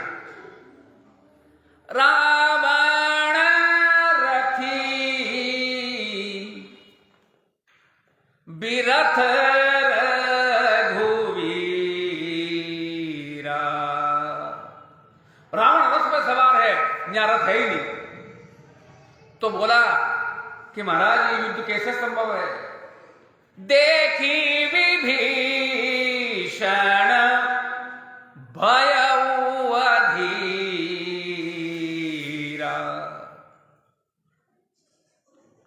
कांप गया कि ये युद्ध कैसे संभव है, हम जीत जाए। राम जी ने कहा क्या हुआ तुझे? कहा महाराज वो रथ पे सवार है, आप नीचे हैं, ये युद्ध कैसे संभव है? और युद्ध तो हो लेकिन हम जीत जाए ये तो संभव ही नहीं। दिव्य रथ पे सवार है रावण। कहे विभीषण मैं भी रथ पे ही सवार हूं, उसका रथ दिखता है, मेरा रथ दिखता नहीं। और इस रथ के माध्यम से धर्म का दिग्दर्शन हमें आपको राममानस में तुलसी बाबा ने करा दिया कि धर्म क्या है समझ लो। और 2 4 5 चौपाई मेरे राम ने कही है इस मामले में। रथ के पहिए होते हैं 2, ध्वजा होती है, घोड़े होते हैं, लगाम होती है, और वीर महारथी योद्धाओं के रथ में शस्त्र होते हैं। धनुष होता है, बाण, तरकस होता है, तरकस में बाण होते हैं, फरसा होता है, शक्तियां होती है। सबका दिग्दर्शन कराया है। सोरज धीरज तेहि रथ चाका। पहिए कितने? 2, एक पहिए पर रथ चलेगा। सोरज, लेकिन अकेला शौर्य हो तो आतंकवादी बन जाए। उस ताकत का कहां उपयोग करना है, अगर उसमें विवेक नहीं है, धैर्य नहीं है, तो मर जाए, उसको लपड़ मारेगा है। तो शौर्य के साथ दूसरा पहिया है धैर्य। शौर्य, धैर्य। धैर्य होगा तो थोड़ा रुकेगा, विचार करेगा, और धैर्य नहीं होगा तो। और मेरे राम में सब नजर आता है। वाल्मीकि भगवान ने कहा है रामो विग्रहवान धर्म, राम साक्षात धर्म है। तो ये सब उसमें है तो धर्म है, शौर्य है। और शौर्य का प्रमाण मिलता है जनकपुर की सभा में, जहां धनुष यज्ञ चल रहा। जिस धनुष को कोई तिल भर हिला नहीं सका, जिस धनुष को रावण और बाण छू भी नहीं सके, बाणासुर और रावण छू भी नहीं सके। जरा सोचना, रावण वही रावण है जिसने कैलाश उठाया था। तो कैलाश पर शिव परिवार पूरा बैठा है, ठीक है। वो धनुष भी तो उसी कैलाश पर रखा हुआ है। तो धनुष सहित जिसने कैलाश को उठा दिया, वो जनक जी के दरबार में उसको हिला भी नहीं सका। मतलब क्या है? दो जगह ऐसी है। अंगद ने तो और बढ़ के एक काम कर डाला मट्ठे में। रावण की सभा में जब गया तो रावण से कहा कि हे रावण, एक बात कर, मैं पैर रोपूंगा यहाँ तेरी सभा में, अगर मेरा पैर तेरी सभा में कोई योद्धा हटा दे तो जो शर्त रखी है वो अद्भुत है। वो युधिष्ठिर से भी 3 कदम आगे बढ़ के बोल गया, फिर राम, सेना सहित राम लौट जाएंगे, सीता मैं हारी, अब तू कौन भाई? दूसरे की पत्नी का दाव खेल गया। युधिष्ठिर ने तो अपनी पत्नी का दाव खेला है हस्तिनापुर की सभा में, द्योत में वो दूसरे की पत्नी का दाव खेल गया। अच्छा, अगर मान लो ये हो जाता तो फिर आके कहता कि हे राम जी अब वापस लौटना पड़े। क्यों? कहा मैंने सीता को दाव पे लगा दिया था, मैं हार गया। भगवान राम 3 चांटे करके उसको खींच लिया कि दादा तू मेरी पत्नी को कैसे दाव पे लगा दिया? लेकिन बुद्धिमान है वो, जानता है कि मेरा पांव अब कोई नहीं टिका सकता। फिर राम सीता में हारी। ये 2 जगह का समावेश देखिए। रावण तक उसको हिला नहीं सका और वहां कोई पैर डिगा नहीं सका। कारण दोनों जगह दाव सीता का ही है, और सीता धरती की पुत्री है। और साइंस के लोग बैठे हैं यहां, धरती में गुरुत्वाकर्षण होता है, पकड़ने की क्षमता होती है। तो एक निवेदन, मां जानकी का, हे मां लाज रखना, जो मुझे पसंद आए वही छोड़ना, नहीं तो इसको पकड़ के ही रखना। तो रावण तो ठीक है, शिवजी भी आ जाते तो आज कुछ नहीं होता। यही निवेदन अंगद ने किया, हे मां, इनका मनोबल तोड़ने के लिए मुझे ये शर्त रखनी पड़ेगी, बाकी आगे तू है। तो धरती ने जिस पैर को जकड़ा हो उसको कोई योद्धा कैसे हटा सकता? धर्म मम, वैसे धर्म का दिग्दर्शन मेरे राम ने कराया है, और रथ का रूपक बना के कराया है। सौरज धीरज तेहि रथ चाका। शौर्य, धनुष तोड़ दिया, ये शौर्य नहीं है? जब इतने बड़े बड़े नामी गिरामी लोग हिला भी नहीं सके, उस धनुष के 2 टुकड़े कर दिए, जिसमें कितना बड़ा शूरवीर आदमी होगा जिसका नाम राम है। लेकिन धैर्य कितना? अब में इतनी ताकत होती तो सबसे पहले कूद के नमी जाते। गए से कि अनेक राजा गए। शौर्य तो है, बल तो है, ताकत है, वीरता है, लेकिन धैर्य नहीं रहा। राम जी चुपचाप बैठे रहे। जब जनक जी ने एक बात कह दी कि अपने अपने घर लौट जाओ, ये पृथ्वी वीरों से खाली हो गई है, तो लक्ष्मण का धैर्य भी टूट गया। और जनक जी को जो नहीं बोलना चाहिए था वो बोल गए, लेकिन राम कुछ बोले? ये धैर्य है। कब बोले? जब विश्वामित्र जी ने कहा, हे राम उठो, गुरु आज्ञा हुई तब उठे। जब तक मौन, कुछ बोलने काम ही नहीं। लेकिन जब विश्वामित्र बोले, हे राम आज्ञा हुई गुरु की, उठहु राम भंजहु भव हे राम उठो। और अब बारी आ गई है, और यहां शब्द कितना प्यारा लगाया है, भवचापा। इन्हें संसार से मुक्ति। एक बात देखना, शिव जी का धनुष टूटा जनकपुरी में, त्रेता में, द्वापुर में, मथुरा में टूटा, भगवान गोविंद ने तोड़ा। एक धनुष टूटा शिव जी का त्रेता में, एक धनुष टूटा द्वापुर में, मथुरा में। तो शिव जी के पास क्या तोड़वाने की फैक्ट्री के द्वारा धनुष बनाते हैं वो? है क्या? जब भी धनुष टूटे शिव का ही टूटे, और तोड़ने वाला भी वही, जिसने त्रेता में तोड़ा उसने ही द्वापुर में तोड़ा। रामकृष्ण है तो दोनों एक ही। और एक काम जो चल रहा है अभी वर्तमान में बहुत खतरनाक है, जो 5-50 साल बाद उसका परिणाम भोगना पड़ेगा। हमने 24 अवतार है हमारे, जो 24 तत्व का प्रतिपादन करते हैं, कि उन 24 अवतारों को हमने अपने समाज में पेटेंट करा के बांट लिया। परशुराम ब्राह्मणों का ये हमारा, कृष्ण का यादवों ने कहा हमारा, राम क्षत्रियों ने कहा हमारा। और ये बंटवारा अगर हो गया तो हम आपस में नहीं भिड़ेंगे अपने देवता के लिए। ये 24 सार्वभौम हैं, क्योंकि 24 तत्व प्रकृति के हैं, और एक एक अवतार एक एक तत्व का प्रतिपादन करता है। और एक भी तत्व यदि शरीर में से कम हो जाए मर जाओगे, एक भी तत्व कम हो जाए। अरे अभी कम हो जाए ना तो बात छोड़ो, अनुपात में कम ज्यादा हो जाए तो बीमार हो जाओगे। ये 24 और 24 का आंकड़ा बढ़ाने वाला है, अवतार 24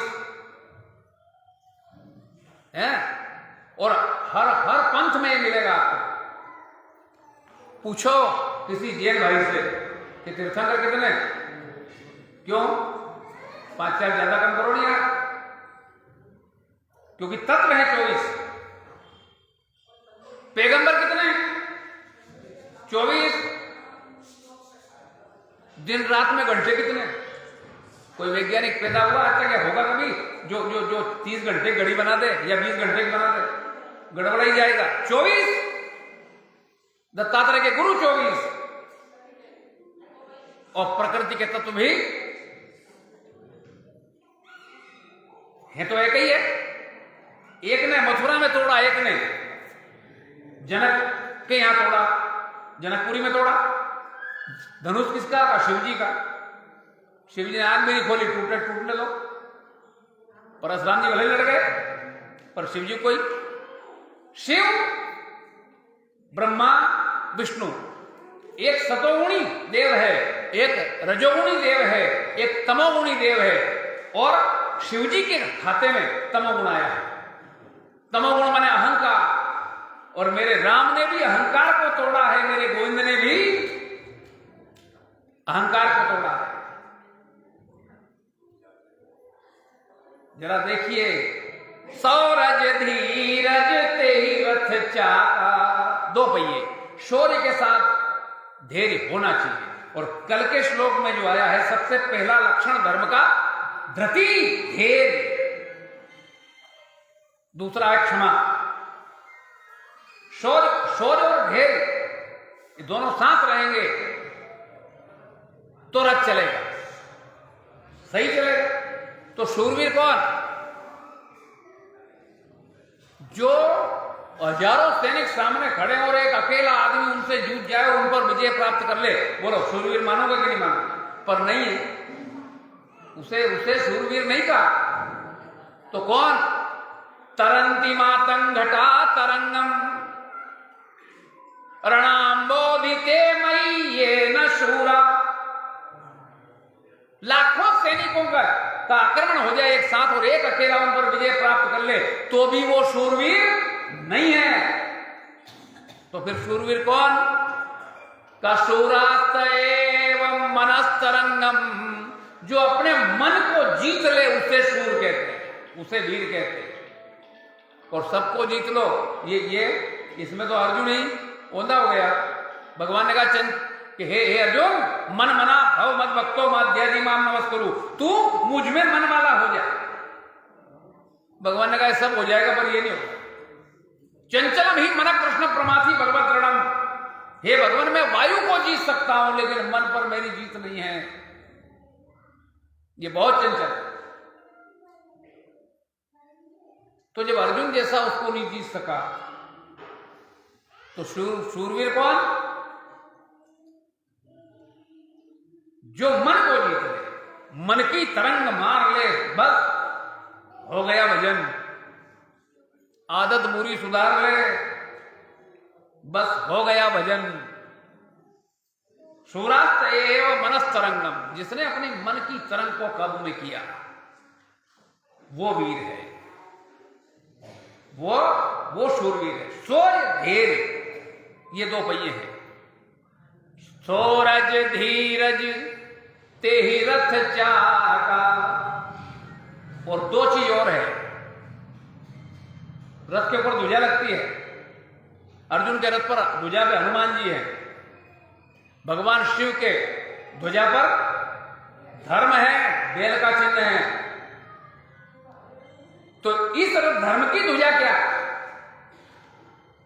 सत्यशील दृढ़ ध्वजा पताका।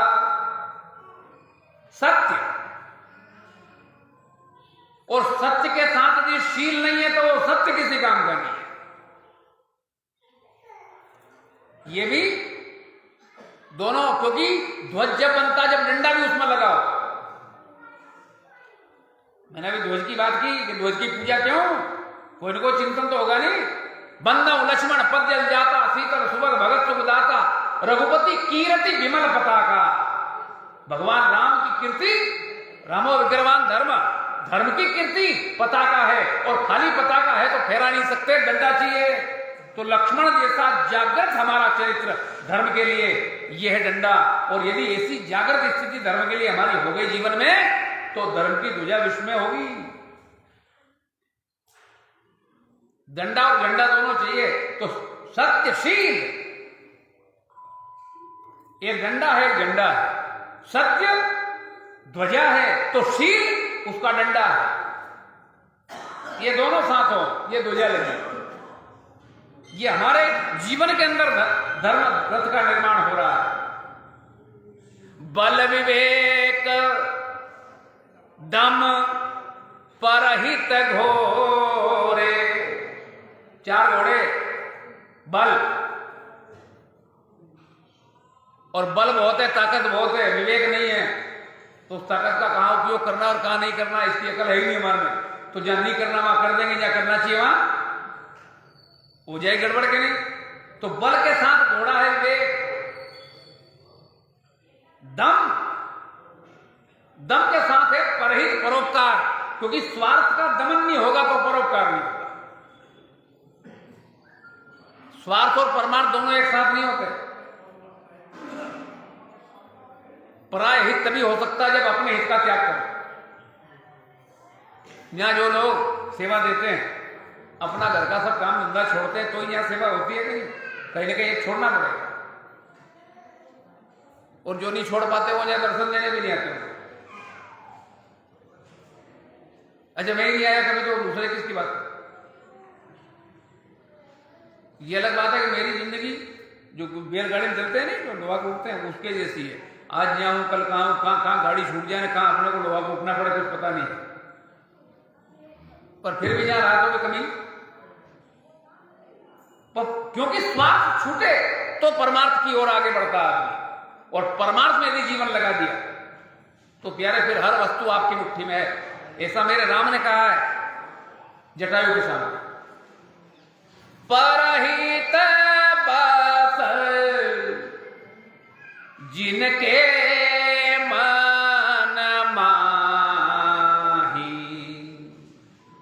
जिसका जीवन औरों की सेवा में लग गया, औरों के हित में लग गया, औरों के सुख के लिए जिसने चिंतन शुरू कर दिया, मेरे राम कहते हैं कि उसके सारा विश्व उसके वशीभूत है।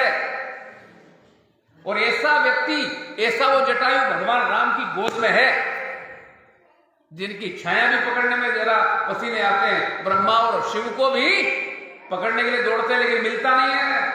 निगम अनेक शिवांतर पावा, वो कहां? वही राम उसको गोद में लिए बैठा। ये परोपकार का ही तो परिणाम है, नहीं तो उसको क्या लेना देना, किसकी पत्नी किसका लेना किसका देना, वो मानव में पक्षी, क्या रिश्तेदारी। रावण ले जाए, कोई भी ले जाए ना, कुछ भी हो, मुझे क्या लेना देना। अपन तो अपनी कुटिया में चलो छुट्टी करो, कर सकता था कि नहीं, लेकिन प्राण होम दिए कि एक अबला को बचाने के लिए प्राण। अच्छा, वो जानता है कि रावण से मैं क्या पूरा करूं जो इंद्र नहीं पूरा कर सका, लेकिन फिर भी वो उसने देखते ही आवाज लगा कि रे दुष्ट खैर, अभी मैं जिंदा हूं, मेरे जीते जी तू नहीं ले जा सकता। बिड़ गया, पंख कटे गिरा पड़ा है, और रो रहा है। इसलिए नहीं रो रहा कि मैं मर जाऊंगा, वो जानता है कि एक दिन मृत्यु तो होगी, पर उसके रोने का कारण बड़ा ऊंचा है। वो कहता है कि हे मेरे प्राण, कुछ देर शरीर में बने रहो तो बात बन जाएगी। मरतन में रघुवीर बिलो के, मृत्यु के समय जिनको मैं रोज देखता था, बलकर वस्त्र धारण किए हुए जटाजूट, खांधे पर धनुष, पीठ पर तरकस, वो जाकी मैं रोज दर्शन करता था। आज मृत्यु के समय अगर उनका दर्शन नहीं हुआ तो मेरी मृत्यु बिगड़ जाएगी। इसलिए थोड़ी देर हे प्राण मेरे भीतर समाहित रहो, निकल जाना जब वो आ जाए। ये रोने का कारण।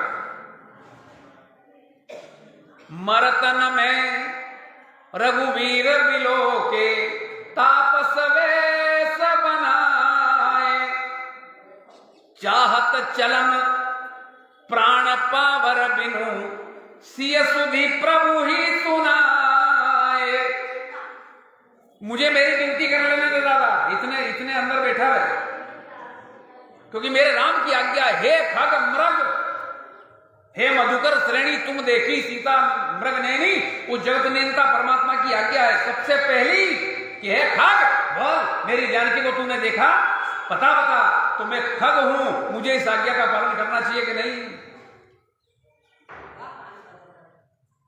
मैं पक्षी हूं, और पहली बात, पहला आदेश मुझे हुआ है, तो ये आदेश का पालन हो जाए, उसके बाद भले ही निकल जाना, कोई दिक्कत नहीं है। चाहत चलन प्राण पावर बिनु, सिय सुधि प्रभु ही सुनाए, बार बार कर मींज शीस धुनि गीधराज पछताई।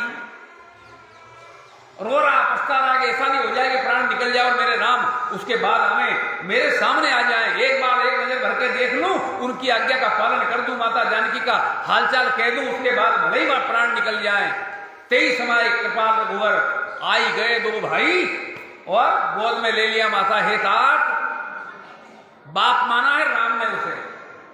परोपकार का ये परिणाम है कि जगत का बाप, ब्रह्मांड का बाप, अनंत कोटि ब्रह्मांड का बाप भी उसे बाप मानने को तैयार है। हे तात, क्या भगवान मेरा काम हो गया।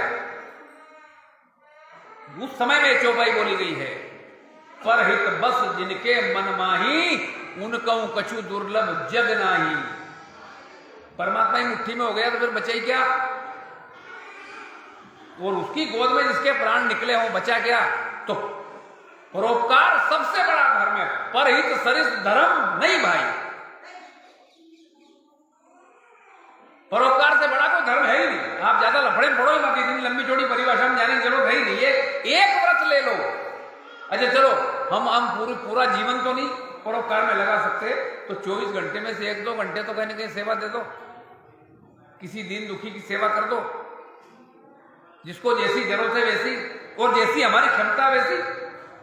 वो जैसा चाहे ऐसा नहीं, लेकिन हम जितना कर सकते हैं उतना तो कर सकते हैं। कोई भूखा है, रोटी हमारे पास है, दे दो। कपड़ा हमारे पास है, पहनते ही नहीं हम, पड़े हैं अलमारी में भरे, और कोई नंगा घूम रहा है, दे दो। भादो महीने में अनंत चतुर्दशी आती है, उसके 1 या 2 दिन पहले 12 या 13 के दिन ये माता एक पूजा करती है, जिसमें मिट्टी के पुतले बनाती है, पाटले पे विराजित करती है। ठीक है, गलत तो नहीं बोल रहा हूं, जिसको कहते हैं गाज बीज का डोरा छोड़ना। तो हमारे घर जब ये बन रहा था, हमारी माता जी ने बनाया, तो मैंने उससे कहा कि ये जो तू बना रही पुतले है कौन। उसका जवाब बड़ा जोरदार था कि बिरड़ा बिरड़ी। तो हमने कहा मिट्टी के क्यों है? तो ओरिजिनल बहुत सारे, मैं लाऊं एक जोड़ा, उसकी पूजा कर, उसको भोजन करा, उसको कपड़े पहना और भेज, तो दो तरह से पूजा हो जाएगी। उस गरीब को कपड़े मिल जाएंगे, भोजन मिल जाएगा, परोपकार भी हो जाएगा और तेरी पूजा भी ओरिजिनल हो जाएगी। पर वो मिट्टी की पूजा करें, ओरिजिनल आ जाएगा, बेचारे को धक्का देकर कर दे, वाह ये परोपकार है, ये धर्म है। पर सरिस धर्म नहीं भाई, एक ही चीज पकड़ लो तो गीता हमारे अंदर उतर गई, क्योंकि धर्म मम इन दोनों के बीच में तो गीता है ना। ये बीच के श्लोक पढ़ने की जरूरत नहीं है। क्या कहा कृष्ण ने, क्या समझा अर्जुन ने, हमको समझने की जरूरत नहीं है, क्योंकि यही समझा और यही समझाया गया है जो एक चौपाई में सामने आ रहा है। परहित सरिस धर्म नहीं भाई, और पर पीड़ा सम, दूसरे को कष्ट देना सबसे बड़ा पाप है, ये बंद करो। धर्म की परिभाषा में तो एक बात और आई कि जो व्यवहार दूसरों का हमें अच्छा नहीं लगता, वैसा व्यवहार दूसरों के साथ मत करो। ये सरल परिभाषा है धर्म की। धर्म मम, मेरे राम ने बड़ी सरलता के साथ अपनी भाषा में समझा दिया। सौरज धीरज कई रथ चाका, सत्यशील दृढ़ ध्वजा पताका, 4 घोड़े, बल विवेक दम, स्वार्थ का दमन तो परमार्थ होगा। घोड़े 4 पूरे हो गए, तो इनकी लगाम क्या? बिना लगाम के रथ चलेगा? क्षमा कृपा समता जुजोरे, किसी ने हमारा बुरा किया, छोड़ो जी, क्षमा करो। और मेरे गोविंद ने तो एक बात ऐसी करके दिखा दी, जब शिशुपाल खड़ा हुआ रास्तुर यज्ञ की सभा में कि प्रधान पूजा किसकी, सबने एक मत से कह दिया कि कृष्ण की। और जब ऊंचे आसन पर बिठाया तो शिशुपाल को पचा ही नहीं, दूसरे की प्रतिष्ठा पचती थोड़ी। खड़ा हो गया कि ग्वाले की पूजा कर रहे हो? बड़े बड़े ऋषि मुनि महात्मा देवता साक्षात बैठे हुए हैं और ऐसी सभा में ग्वाले का भोजन शोभा देता है, और गालियां बकनी शुरू की। भगवान गोविंद चाहते तो सुदर्शन को पहली गाली में आज्ञा देते कि नहीं देते? तो एक संदेश दे गए वो कि कोई आपका अपराध करे, कोई बुरा करे तो 100 बुराई क्षमा कर दो, उसके बाद नहीं माने तो फिर बल का प्रयोग करो। कम से कम 100 तो छोड़ो। तो हमारी इतनी ताकत नहीं है, 100 नहीं छोड़ सकते तो 50 तो छोड़ो, 50 बार मौका दो। इतना नहीं दे सको, इतनी सहन शक्ति नहीं है, 10 बार मौका दो, 5 बार मौका दो। पर हमको, हमारे तो सिद्धांत दूसरा कि करते एक साथ। तो फिर कल भी मैंने कहा कि कुत्ता हमको काटे तो करते के साथ करना, तो कुत्ते को पकड़ो और काटो, फिर निर्णय करो कि कुत्ता कौन। फिर तो जो वो है वो हमें। मैं गांव भागवत कथा करने जाता था तो एक कुत्ता व्यासपीठ के नीचे ही बैठ के कथा सुनता था, जहां मैं बैठता उसके ठीक नीचे, और रात में व्यासपीठ के ऊपर बैठता था रात भर। मैंने उस मंदिर के पुजारी से कह रखा था कि इसको हटाना मत, ये कोई जड़ भरत है, पिछला व्यास है, साधना अधूरी रह गई। तो यार बड़ी आदत है वो, तो इसको इस गादी पर बिठाएगी, बैठने दे। अब वो नीचे बैठा कथा सुन रहा, और गांव का पटेल आगे आगे बैठ के कथा सुन रहा था। उसने वो कुत्ते को देखा तो एक डंडा उठाया, चलती कथा ठोक दिया। अब कुत्ता तो कुत्ता बेचारा चिल्लाते चिल्लाते भाग गया। हमने उनसे कहा कि श्रीमान इसको तुमने मारा क्यों? क्या गुरु जी मंदिर में कुत्ता क्या करे? हमने कहा आपका नुकसान किया इसने, कथा में कोई विघ्न किया इसने। और हकीकत तो यह है प्यारे कि वो ही अकेला कथा सुन रहा है, तुम तो नौटंकी कर रहे हो। कथा तो वही सुन रहा है। तो अब वो जब तक नहीं आता, क्योंकि मेरा सोता ही चला गया, बचा कौन? तब तक कीर्तन करो। और एक बात का निर्णय करके मुझे बताओ कि वो कुत्ता है, लेकिन उसने फिर भी आपकी नीचे पूजन की सामग्री को आज तक छुआ नहीं है, आपने उसको डंडा मारा है। तो निर्णय ये करो, कुत्ता कौन? वो के है। और मेरी इसी आदत से लोग परेशान हैं कि गुरु जी बात बढ़िया है, सब बात बढ़िया है, बोलते अच्छा हो, गुरु कृपा बहुत है, पर थोड़ा स्वभाव है। तो जब सामने लोहा नजर आएगा तो प्यारे फिर वो सुनार की हथौड़ी से काम चले, वहां तो घड़ी मारना पड़ेगा। मेरे गुरुदेव ने घड़ी पकड़ा दिया, मुझे क्या करूं? एक चोट में काम बने, कहां 100 चोट मारेगा, धीरे धीरे टुचुक टुचुक। एक में काम बने, बात खत्म। समझ में आ गए उनके 10 मिनट में वो कुत्ता है करते। मेरे गोविंद ने शिशुपाल के वध के प्रसंग में समझा दिया कि 100 अपराध मैंने क्षमा किए हैं, अगर तुम मेरे हो प्यारे तो 100 नहीं तो 10 तो अपराध क्षमा करो किसी के, उसके बाद फिर चांटा मारना मार देना, क्योंकि अंतिम परिणाम तो वो आएगा ही। जब ये काम समाप्त हो जाएगा तो उसको तो फिर शाम दाम, उसके बाद आएगा दंड। हमने शुरुआत नहीं कर दी अगले। मेरे गोविंद ने महाभारत नहीं हो इसलिए खुद दूत बन के हस्तिनापुर की सभा में गए हैं, क्षमा ही करने गए थे। क्षमा कृपा, प्राणी मात्र पर हमारी करुणा हो, ये धर्म का लक्षण है। उस रथ का, रथ की भागदौड़ है, समता, सब में समान भाव। क्षमा कृपा समता रजु जोड़े। अब लगाम है, घोड़े हैं, ध्वजा भी लग गई, पहिए भी हैं, चलाएगा जब भी चलेगा रथ, चलाने वाला तो चाहिए। तो इस धर्मरथ का सारथी कौन?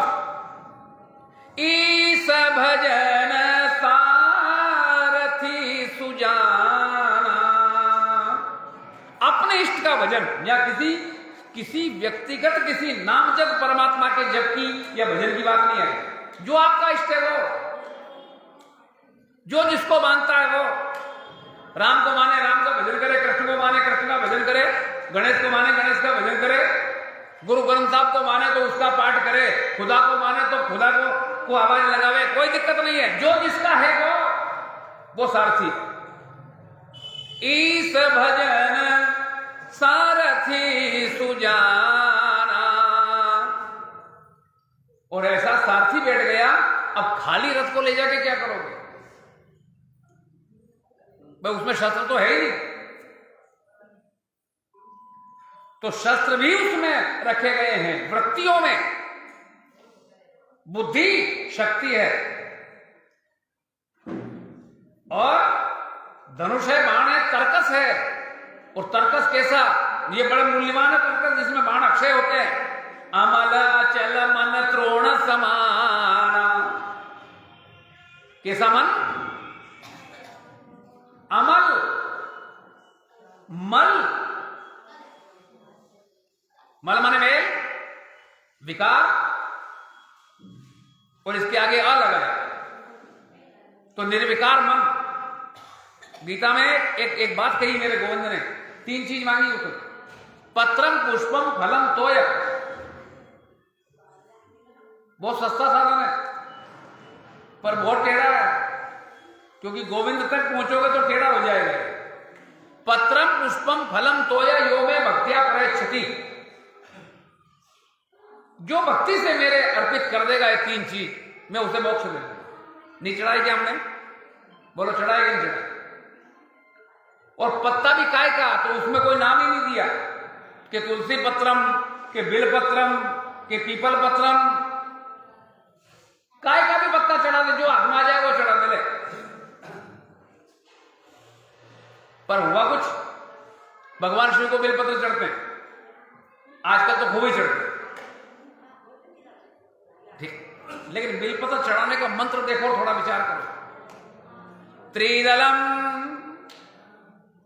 बेलपत्र में दल कितने? त्रिदलम त्रिगुणाकारम त्रिनेत्रम च त्रयायुधम। और ऐसा बेलपत्र एक शिव जी पे चढ़ाओ, कितने? क्या होगा? त्रिजन्म पाप संहारम। कितने जन्म के? बोलो तो। एक बिल्व शिवार्पणम।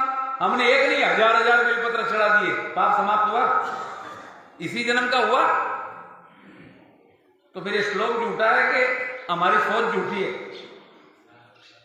जरा सोचना।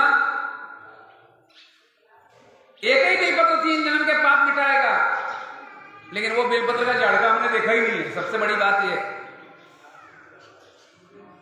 हमने तो वहां से तोड़ के लाए और कई झाड़ टुकड़ा साफ कर दिए। ने शिव जी को डांट दिया बेलपत्र में, किया कि नहीं किया? तुलसी में सालक राम को डांट दिया, द्रौप में गणेश जी को डांट दिया। पत्र, कौन सा पत्र? पाप समाप्त हो जाए उसका प्रमाण यह है कि यदि जीवन में संताप मिट जाए तो मान लेना कि पाप समाप्त हो गए। संताप है तो पाप भी, और बेलपत्र चढ़ गया, संताप मिटा ही नहीं, तो हमारा बेलपत्र तो बट्टे में गया कि नहीं गया? बोलो, गया कि नहीं गया? बोलो। वो बेलपत्र कहां जो शिव जी को चढ़ना चाहिए। तो जरा एक दृश्य देखना, दोनों आंखों के बीच, भौं के बीच जो बिंदु है या टीका लगता है, आसपास दो आंख है और शिव जी की तीसरी आंख कहां है? खड़ी। और ऐसा ही दृश्य इस नाक को पकड़ के बाहर कर दो तो बेलपत्र आ गया, हाथ में भी नहीं आ गया। बोलो, संदेश क्या है? ये आज्ञा चक्र है, छठा चक्र है। पहला चक्र है मूलाधार, दूसरा स्वादिष्ठान, तीसरा मणिपुर, चौथा अनाहत, पांचवा विशुद्ध और छठा है आज्ञा चक्र, जहां ये ज्ञान का केंद्र बिंदु है। बनारस कहां है? हमारे इस शरीर रूपी ब्रह्मांड में काशी आज्ञा चक्र को कहते हैं। यहां विश्वनाथ विराजमान रहता है। नहीं तो लोगों ने कहा कि काशी में जो मरे उसको शिव जी मुक्ति दे देते। एक पंडित ने पूछा कि क्यों गुरु जी ये सही है? हमने कहा तुझे क्या लगता है? क्या लिखा मानस में महामंत्र जय जपत महेश काशी मुक्ति? तो हमने कहा तुझे मुक्ति चाहिए? बोले हाँ। तो हमने कहा जा क्या कर रहा है उज्जैन में? कुंभ की बात है, जा काशी में सल्फाज खा, काम खत्म हो, अभी हाल ही मुक्ति मिले। जो परम लक्ष्य है, अगर वो वहां मरने से ही मिल रहा है तो जानी मरेगा क्या? यहाँ क्या करे? मां मरने वालों की मुक्ति नहीं है, थोड़ा बारीकी समझना पड़ेगा। और अगर मां मुक्ति हो तो मां तीर्थ है। वो अन्य क्षेत्रे कृतम पापम, अन्य जगह किया हुआ पाप तीर्थ का सेवन करने से समाप्त होता है, लेकिन तीर्थ क्षेत्रे कृतम पापम वज्रलेपो भविष्यति, वो मिटता ही नहीं, उसको बार बार भोगना पड़ता है। तो काशी में रह करके कोई अकर्म किया, कोई दुष्कर्म किया, कोई पाप किया, उसको भगवान शिव मुक्त कर देंगे? वो महादेव हैं? लोगों ने कहा कि भगवान तो शिव सब कर देंगे, क्यों? भोलेनाथ है, मतलब पागल है क्यों? वो खुद बोला नहीं है, नाम भोलेनाथ भले ही है, पर हमने उसको ही बोला मान लिया कि बड़ा सीधा साधा आदमी है, कहीं भी पटा लो। पर ऐसा है नहीं। वो नाथ माने स्वामी का, किनका? का जो भोले भक्त हैं, जो सरल भक्त हैं, उनका स्वामी है, इसलिए उसका नाम भोलेनाथ है। वो खुद बोला थोड़ी है, पर हमने उसको इतना सस्ता मुक्ति है। आज्ञा चक्र तक प्राण चल के आवे, भक्ति मार्ग से आवे, कर्म मार्ग से आवे या ज्ञान मार्ग से आवे, प्रस्थान त्रयी गीता की देन है। आपका जो भी मार्ग हो, लेकिन प्राण जब यहां आएगा मूलाधार से चल करके और वहां शिव का आराधन होगा तो फिर शिव उसे पकड़ के मुक्ति तक ले जाएगा। पतंजलि कहते हैं कि आज्ञा चक्र में 3 घड़ी जब प्राण ठहर जाता है तो स्वयं ब्रह्म या गुरु कृपा से उसे ब्रह्मानंद तक पहुंचाने की व्यवस्था होती है, फिर उसका काम खत्म हो जाता है। जब यहां पहुंचेगा तो शिव उसको आगे बढ़ाएगा। पार्वती ने तब किया, संवत सात मूल फल खाए, साग खाए, सब बरस गमाए। पहले मूल खाया, फल खाया, ये पृथ्वी का विकार है। मूलाधार पार किया, स्वादिष्ठान में आई, जल पी करके तपस्या की और जल भी छोड़ा जब अनाहत में आ गई। मणिपुर को पार करके अनाहत में आ गई, अनाहत को पार किया तो फिर ऑक्सीजन लेना भी छोड़ दिया, फिर हवा की भी जरूरत। और जब आज्ञा चक्र में आई तो एक बेलपत्र खाकर के 3000 साल तपस्या की, मतलब। और उसके बाद पार्वती शिव के पास गई कि शिव पार्वती को लेने आया। बोलो, बारात ले कौन गए? शक्ति मूलाधार के नीचे विराजित है और ये बढ़ते बढ़ते आज्ञा चक्र में आ जाएगी तो ब्रह्मरंध्र से ब्रह्म उतर के हाथ पकड़ के उस आत्मा रूपी आत्मा को परमात्मा स्वयं अपने साथ ले जाएगा। यहां बेलपत्र की बात है। ये तीनों नेत्रों का संगम जहां है, वहां तक हमारी साधना की यात्रा पहुंच जाए तो मानो बेलपत्र चढ़ गया। और अगर ऐसा पत्ता चढ़ गया तो शिव 3 जन्म के पाप समाप्त करेंगे। पत्र का एक मतलब और है, पत्र माने पत्ता। और किसी कागज में या भोजपत्र में अपने अंदर का हाल, अपना समाचार लिख करके किसी के पास पहुंचाओ, उसे क्या बोलोगे? बोलो तो पत्र ही बोलोगे। और वो पत्र हमारे अंदर की भावना परमात्मा के चरण तक पहुंच जाए, जिस भी साधन से पहुंचे वो पत्र है। और ऐसा पत्र पहुंचा है रुक्मणी का, तो कृष्ण मिला कि नहीं? आज भी द्वारका में द्वारकाधीश को नींद नहीं आती जब शयन आरती के समय उस पत्र को पढ़ा नहीं जाएगा, उसका गान नहीं हो।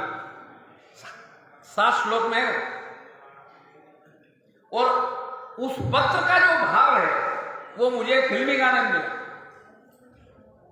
गाना फिल्मी है, फिल्मों में जो फिल्माया अपनी जगह है, लेकिन वही की वही उसका भावार्थ वही बनता है मेरा प्रेम पत्र पढ़कर तुम नाराज ना होना, तुम ही मेरी जिंदगी हो,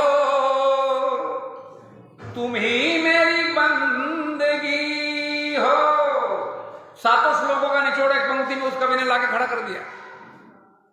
अपनी दृष्टि से देखो, जैसी दृष्टि वैसी सृष्टि। वासना वाला वासना की दृष्टि से देखेगा तो वासना दिखेगी, आध्यात्म वाले को आध्यात्म दिखेगा। यह है पत्र, चढ़ा सकते हो तो चढ़ाइए, मोक्ष देगा।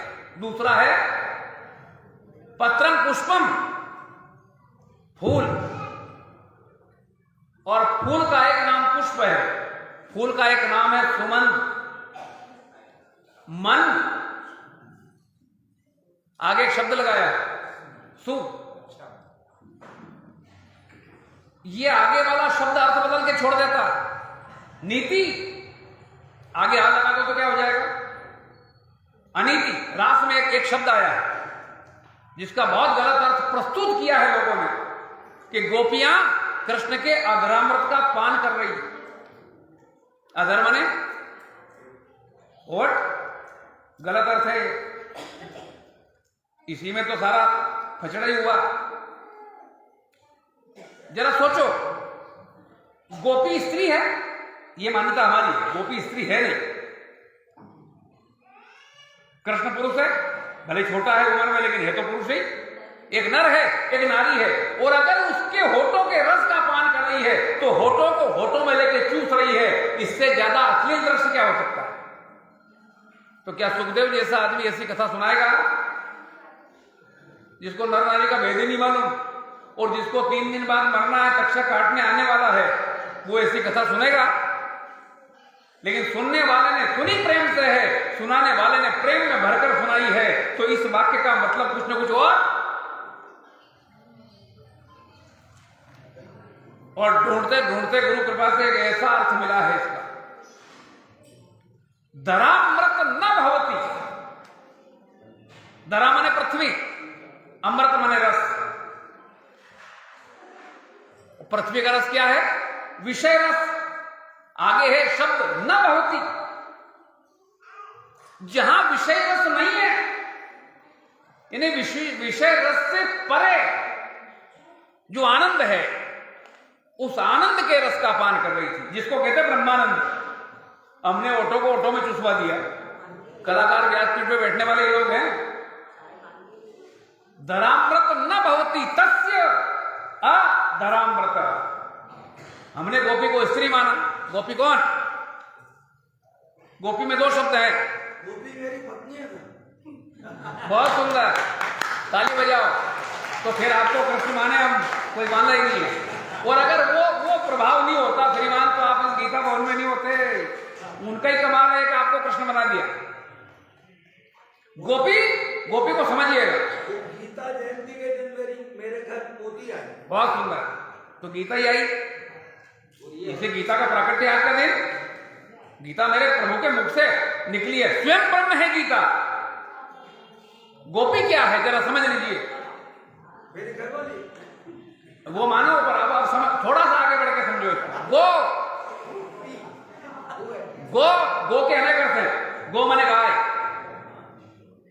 गो माने सूर्य की किरण, गो माने धरती, गो माने जीवा, और गो माने 10 इंद्रियों का समूह। और आगे शब्द है पी, तो पिया जाता है रस। दूध को पीना पड़ेगा, दूध का मावा बन गया तो फिर खाना पड़ेगा।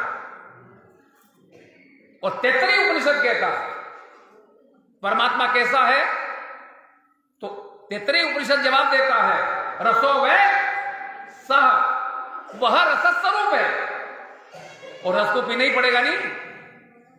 तो जिसकी समस्त इंद्रियां परमात्मा रूपी रस का पान करने में लग जाए, विषय रस को छोड़ करके उस ब्रह्म रूपी रस का पान करने लग जाए, उस अवस्था का नाम है गोपी। और उसको कवितावली में बाबा तुलसी ने कहा कि कैसे होगा। सिया राम स्वरूप गाधानुप, विलोचन मीनन को जल है। हमारी दृष्टि जहां पड़े वहां उसमें हमें अपना इष्ट दिखे, ऐसी दृष्टि बन जाए आंखों से पीना। सिया राम स्वरूप गाधानुप, विलोचन मीनन को जल है।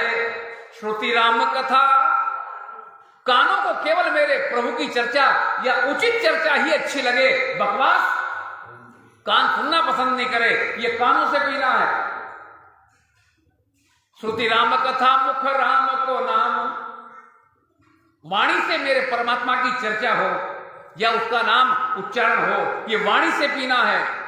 ये पुनि राम ही को थल है, मति राम ही सो, गति राम ही सो, रति राम सो राम ही को बल है। अरे सबकी न कहे तुलसी के मते, इतनो ही जग जीवन को फल है। और गोपी अगर भाव आ गया तो रास में स्थान पा गया। उसको वो रस का सागर अपने में समाहित करेगा, आगे आके करेगा। शब्द बड़ा निराला है। सुमन मन, सुंदर मन, निर्विकार मन, निर्मल मन। फूल नहीं, फूल चढ़े मिल जाए तो चढ़ाओ, नहीं मिले तो कोई दिक्कत नहीं है। लेकिन और तीसरा फल, तो हमने सेव फल चढ़ाया भगवान को पूजा में, चीकू चढ़ाया, जामफल चढ़ाया, केला चढ़ाया, लेकिन उसके लिए छोड़ा नहीं हमने पूजा पूरी होते ही उठाया ना, खुद ही जीम गए, उसको तो चखने भी नहीं दिया। एक बात कहूं, मुझे याद आ रही कि हमने भगवान के सामने जितना बड़ा झूठ बोला शायद कहीं बोला, दुनिया में उससे ज्यादा बड़ा झूठ हमने कहीं बोला ही नहीं। पूजा के समय में देखो आप, भगवान को पाटले पे आसन लगाया, मंडल बनाए और उसको बुलाया, आवा है आमी, तो भगवान आके खड़ा हो गया, और बैठूंगा, तो हमने बोलने में तो कुछ चूके ही नहीं हम।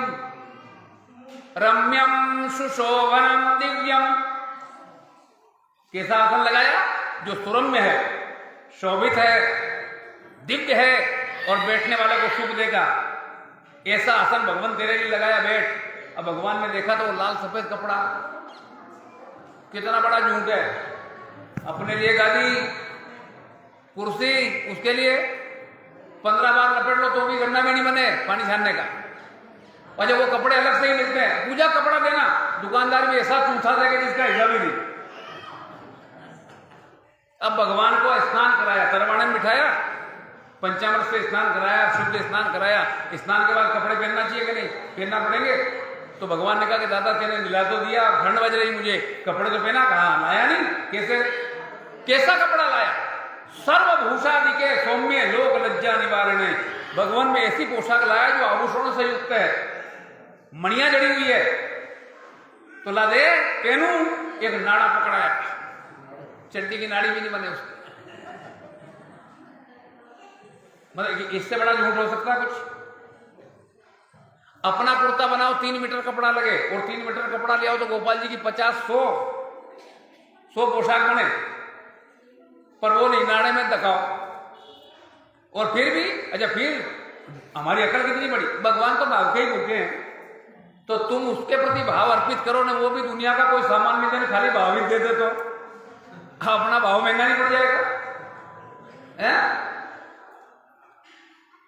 माधुर्य में यदि पूजा करनी है तो सामग्री की व्यवस्थाएं करनी पड़ेगी। ये धक्कमगाड़ा थोड़ी चलेगा। हमने तो उसको बेरंग कर दिया भगवान को पूजा में। हम अपना तिलक लगाए तो बाद में देखें 3 बार, एक बार में अच्छा लगे तो मिटा के फिर दूसरी बार लगाए करते हैं। भगवान को पंडित जी का तिलक लगाओ भगवान को, हमने कुंकू लिया अंगुली में इतनी दूर से, आंख में गया कि नाक में गया। कोई आपको ऐसा तिलक कर दे तो चांटा मार दोगे तो वो नहीं मार देगा आपको। और ये तो अपनी बात करें, इनकी बात करूं तो ये दोनों हाथ उस कुंकू में पूरा पूरा करके फिर शुरू करे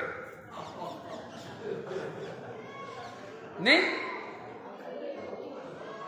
सौभाग्य द्रव्य चढ़ाना, यानी हम मेकअप करते हैं कि नहीं, क्रीम लगाया पाउडर लगाया, भगवान का क्रीम पाउडर है गुलाल अबीर हल्दी, तो हमने बड़े मुट्ठे, तो भगवान को भगवान ने निर्णय दिया, बांद्रा बना दिया बांद्रा के नहीं। तो भगवान को जब कोई पूजा के लिए पाटले पे विराजित करे, भगवान सोच लेता कि आज मेरी सामत आई पूरी करे, दादा पिंड छोड़, ये पूजा है। पत्रम पुष्पम फलम, फल माने एक तो ये ऋतुफल, दूसरा फल है हमारे जीवन में जितने सत्कर्म हुए उन सब सत्कर्मों का फल हम परमात्मा के चरणों में अर्पित करें। यह है पत्र पुष्प और फूल। गीता को समझना पड़ेगा। धर्म मम, और मेरे राम कह रहे हैं कि अमल अचल मन, निर्विकार मन और स्थिर मन, यह है तर्कश। हमारा मन बहुत चंचल है। अभी यहां है, सत्संग में जाओ, लगाना क्या, ये माइक लगा, मंच लगा, हार फूल लगे, ये सब बात कौन है, पर लगाना क्या चाहिए? दीपक लगाओ, अगरबत्ती लगाओ, लगे तो लगाओ, मत लगाओ। माता जानकी बैठी है अशोक वृक्ष के नीचे, ऊपर बैठे हनुमान जी विचार कर रहे हैं कि क्या करूं मैं कि मां जानकी मेरा भरोसा करे, मेरी बात को माने। और विचार में एक विचार आया कि मैं राम का गुणगान गाऊं, राम कथा सुनाऊं। वो भी राम की दीवानी, मैं भी राम का दीवाना।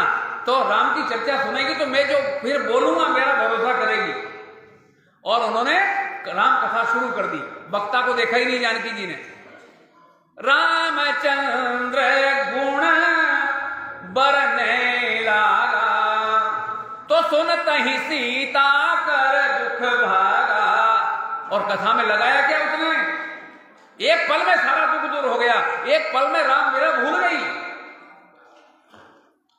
पर लगाया था जो, वो लगा दो तो हम भी एक पल में सुखी हो सकते हैं। कितनी देर में? लागी सुने श्रवण कान, तो यहां बैठे उनके कान तो लगे, मजबूरी में भी ये शब्द तो घुसेंगे। सुनना चाहे तो भी नहीं, सुनना चाहे तो भी, लेकिन एक चीज लगाई, एक लगाई नहीं। लागी सुने श्रवण मन, हम मन को घर ही छोड़ के आए। बैठे यहां हैं, मन घर पे, बैठे यहां हैं, मन छोटे बालक में है, बैठे यहां है, किसी का दुकान पे मन है, किसी का खेत पे मन है। मैं भी बैठा यहां ऊपर हूं, लेकिन मेरा मन भी कहीं, तो फिर काय की कथा? दो चीज लगानी है, एक कान, दूसरा मन। भागवत में आया, मनोदोषे जैस सेवा कथायाम अचलाम मति, कथा में स्थिरता हो मन की, भगवत चर्चा में स्थिरता, मन स्थिर हो और निर्विकार हो। यह है तर्कश। संयम नियम शील मुख नाना, और ऐसा मन होगा तो उस ऐसे तर्कश में जो बाण होंगे वो कौन से? सम, दम, यम और नियम। अष्टांग योग में के दो पहले योग, दो नियम, यम नियम, आसन उसके बाद आता है। तो सम यम नियम, ये उस तर्कश में रखे हुए तीर हैं। मेरे प्रभु राम ने कहा कि ऐसा धर्मरथ जिसके पास है उसको इस दुनिया में कोई नहीं हरा सकता। वो अरे सेना की तो बात छोड़ो, रावण की बात छोड़ो, महा अजय संसार रिपु जीत सकई सो वीर, जो इस संसार को जीते वो वीर है। और ऐसे संसार को जीतने के लिए धर्मरथ पर सवार होना जरूरी है। जीवन में धर्म को स्थान देना जरूरी है। धर्म कर्म का विज्ञान है मेरे प्यारे, क्या करना क्या नहीं करना। और एक ही कर्म एक जगह धर्म है, दूसरी परिस्थिति में दूसरी जगह वही धर्म हो जाए। पति पत्नी का संबंध धर्म है, संतान आगे बढ़ती है, पितृऋण से उऋण होता है, लेकिन पर स्त्री से पर पुरुष का संबंध पाप माना गया। कर्म वही है, जो संबंध पति पत्नी के बीच में है वही पराई स्त्री पराय पुरुष के बीच में हो जाए। कर्म वही है, लेकिन एक जगह धर्म है, एक जगह धर्म है। कोई किसी की हत्या कर दे तो हत्या तो पाप है नहीं, तो हम यहां मरने में किसी को मार डाले तो सजा हो जाएगी 20 साल की। एक सैनिक सीमा पे किसी को मार दे तो मेडल मिलता है। कर्म वही है, परिणाम बदल गए। तो हमें अपनी क्षमता, अपना स्वभाव, उसके मान से अपने कर्तव्य का निर्धारण करना सीखना हो तो गीता का सहारा लेना पड़ेगा, क्योंकि इसी में धर्म ममा धर्म क्षेत्रे कुरुक्षेत्रे संवेतायुत्सव मामका पांडवश्चैव किम कुर्वत संजय यत्र योगेश्वरो कृष्ण यत्र पार्थो धनुर्धरा तत्र श्री विजयोर भूतिर ध्रुवा नीतिर मते ममा धर्म ममा, मेरा धर्म क्या है ये सीखना हो तो मैं कितना बोलूंगा। ये तो गीता पाठ करोगे तो पता चलेगा। तो एक संकल्प लो कि हम एक ज्यादा नहीं, एक अध्याय गीता का रोज पाठ करेंगे। बोलो तो फिर आगे बढ़ूं, नहीं बोलो तो तुम भी बैठो मैं भी बैठूं। हैं? एक अध्याय, चलो नहीं कर सकते छोड़ो जी, 10 श्लोक का पाठ रोज करना। संस्कृत याद नहीं हो हिंदी में ही करना, अपने अपने घर करना तो भी माना जाएगा गीता बंद नहीं हुआ। ठीक है, 10 भी नहीं कर सकते तो 5 श्लोक करो। जब तक जोर से हानि बोलो तब तक मैं इसको घटाते जाऊंगा। हैं? 5 भी नहीं कर सकते, 1 करना। 1 भी नहीं करो तो आधा ही कर लेना, आधा नहीं तो 1 पता ही सही। और वो भी नहीं कर सको तो एक नियम बनाओ कि मैं भोजन तब तक नहीं करूंगा जब तक गीता की पोथी का दर्शन नहीं करूंगा। कभी नहीं करनी तो खुलेगी, और खुल गई प्यारे तो छोड़ नहीं पाओगे। एक बार खोल के तो देखो, मेरा गोविंद वो वाणी आपको पकड़ लेगी फिर छोड़ेगी नहीं, क्योंकि मेरा गोविंद पकड़ना ही जानता, छोड़ना कभी जानता ही नहीं। पूतना को पकड़ा, चिल्लाई छोड़ दे छोड़ दे छोड़ दे, का तू गलत जगह आ गई, मैं पकड़ना जानता हूं छोड़ना नहीं जानता। तो कभी खुल गई संयोग से तो बात बन जाए। गीता का दुरुपयोग बहुत, गीता कब कब कब सुनते सुनाते हैं लोग, जब मरने की बारी आती है। क्या मैं जाने जैसा गीता सुना? मेरे पास रात को 12:30 बजे एक आदमी आया, जब उस समय में दरवाजे लोहे के थे हमारे घर पे, ठोका दरवाजा जोड़ के बड़ाम बड़ाम बड़ाम। मैंने कहा कौन आया? दरवाजा खोला, गुरु जी जल्दी चलो गीता की पोथी लेकर के। हमने कहा क्यों? तो हमारे भाषा की तैयारी हो गई। मैंने कहा मेरे बाप की ताकत नहीं कर रोक लूं तो मेरा जाने काम क्या क्या करूंगा आगे? कहा गीता सुना देना। मैंने कहा मैं ये काम नहीं करता, समझ ही नहीं आता तुमको। अब तो गीता में जो कहा है वो करो। अब ये पोथी सुनाने का मतलब कुछ नहीं है। और अगर सुना दूं क्या तो उसमें एक श्लोक आएगा, कर्मण्येवाधिकारस्ते मा फलेषु कदाचन। कर्म कर, फल की इच्छा का त्याग करके कर्म कर। अगर उसमें जरा सी भी ताकत हो तो उठ के एक लपाड़ा देगा, खींच के मर रहा हूं, मेरा कर्म तो शरीर से होता है, वो जा रहा है, और तू मुझे उपदेश देने आया कि कर्म कर, मूर्ख तो नहीं है? ये उसको सुनाने की चीज है। 12वें अध्याय में भक्ति योग है। मेरे प्रभु ने 8वें अध्याय में एक बात कही कि अंतिम समय में जैसा कलेवर होगा वही गति उसको मिलेगी। तो वो कलेवर वो नहीं बना सकता, हम अगर परिवार के हितैषी हैं तो वो उसकी मृत्यु का समय आया तो ताली बजाओ और गाओ श्री राम जय राम जय जय राम, श्री राम जय राम जय जय राम, श्री राम जय राम जय जय राम। गीता घटित हो जाएगी, उसकी मुक्ति हो जाएगी। गीता सुना दो।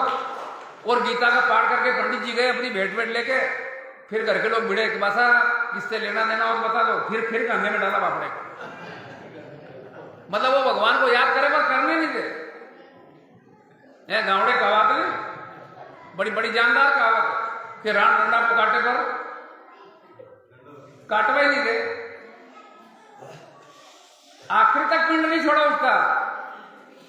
किससे मिलना, कौन रह गया? आपकी बड़ी बेटी नहीं आई, मुक्ति कर दे क्या हो? अगर वो डोकरा कह दे कि मुझे भगवान से मिला देगा। और उसका सीधा सच्चा इलाज है कि गीता में जो कहा है कि जैसा कलेवर अंत समय में रहेगा वैसी गति हो जाएगी, तो कलेवर इतना प्यारा बना दो कि उसकी मुक्ति, और उस धाम को वो चला जाए। न तद भासते सूर्यो, या सूर्य के प्रकाश की जरूरत नहीं है, न शशांको न पावका, यद गत्वा न निवर्तन्ते, या जाने के बाद जीव को लौटना नहीं पड़ता। तद धामम परमम मम, वो धाम मेरा धाम है, वहां अगर पहुंच गया तो लौटने की जरूरत। और गीता की कितनी बात करूं मैं, साल भर तक सुनाया करूं, आप सुनते रहो। ये ऐसा विषय है कि कभी इसका अंत नहीं होता। लेकिन एक बात गीता की समझ लो, सुन लो, जाने क्या जादू कर डाला, ये जादू है, पोथी नहीं है। जाने क्या जादू कर डाला रे गोपाल तुम्हारी गीता ने, मन चमन हमारा हरा हुआ गोपाल तुम्हारी गीता में। क्या उपयोग है इसका? जब शोक मोह से घिर जाए, कोई दुख कोई पीड़ा कोई संकट जीवन में आए, गीता की पोथी खोलो, समाधान मिलेगा। जब शोक मोह से घिर जाए तो गीता वचन को मन लाए, युग युग का अनुभव भरा हुआ, युग युग का अनुभव भरा हुआ रे गोपाल तुम्हारी गीता में, युग युग का अनुभव भरा हुआ गोपाल तुम्हारी गीता में। तो रोज गीता का पाठ करिएगा, और फिर गीता जयंती आएगी, फिर चौसर बिछेगी, फिर श्रोता वक्ता के रूप में कोई न कोई खिलाड़ी आमने सामने होंगे। मैं अपनी वाणी को विराम दूं उसके पहले 2-3 मिनट कीर्तन तो भगवान का करना पड़ेगा, क्योंकि इस युग में वही है, ज्यादा ज्ञान व्यान कहीं काम में आने वाला है नहीं। और ज्ञानी रात रह गए, भजनानंदी पार हो गए। बड़े प्रेम से आनंद में भरकर झूम करके गाना, अरे गोविंद बोलो गोपाल बोलो, गोविंद बोलो गोविंद बोलो गोपाल बोलो, गोविंद गोविंद बोलो गोपाल बोलो, गोविंद बोलो गोविंद बोलो गोपाल बोलो।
बोले श्री रामचंद्र भगवान की, अंजनी लाल की, गोपाल कृष्ण भगवान की, धर्म की। मजा ही नहीं आया। ऐसे धर्म की जय नहीं होती, मर्जी में लोग क्या धर्म की जय करेंगे? धर्म की, अधर्म का, प्राणियों में, विश्व का, गौ माता की, नर्मदे।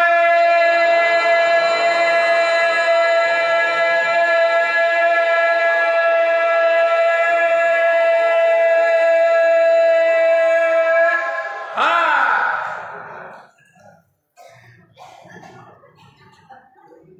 उपस्थित सभी श्रद्धालुओं, कार्यक्रम गीता पाठ का दूसरा दिन समापन की ओर। अभी आपने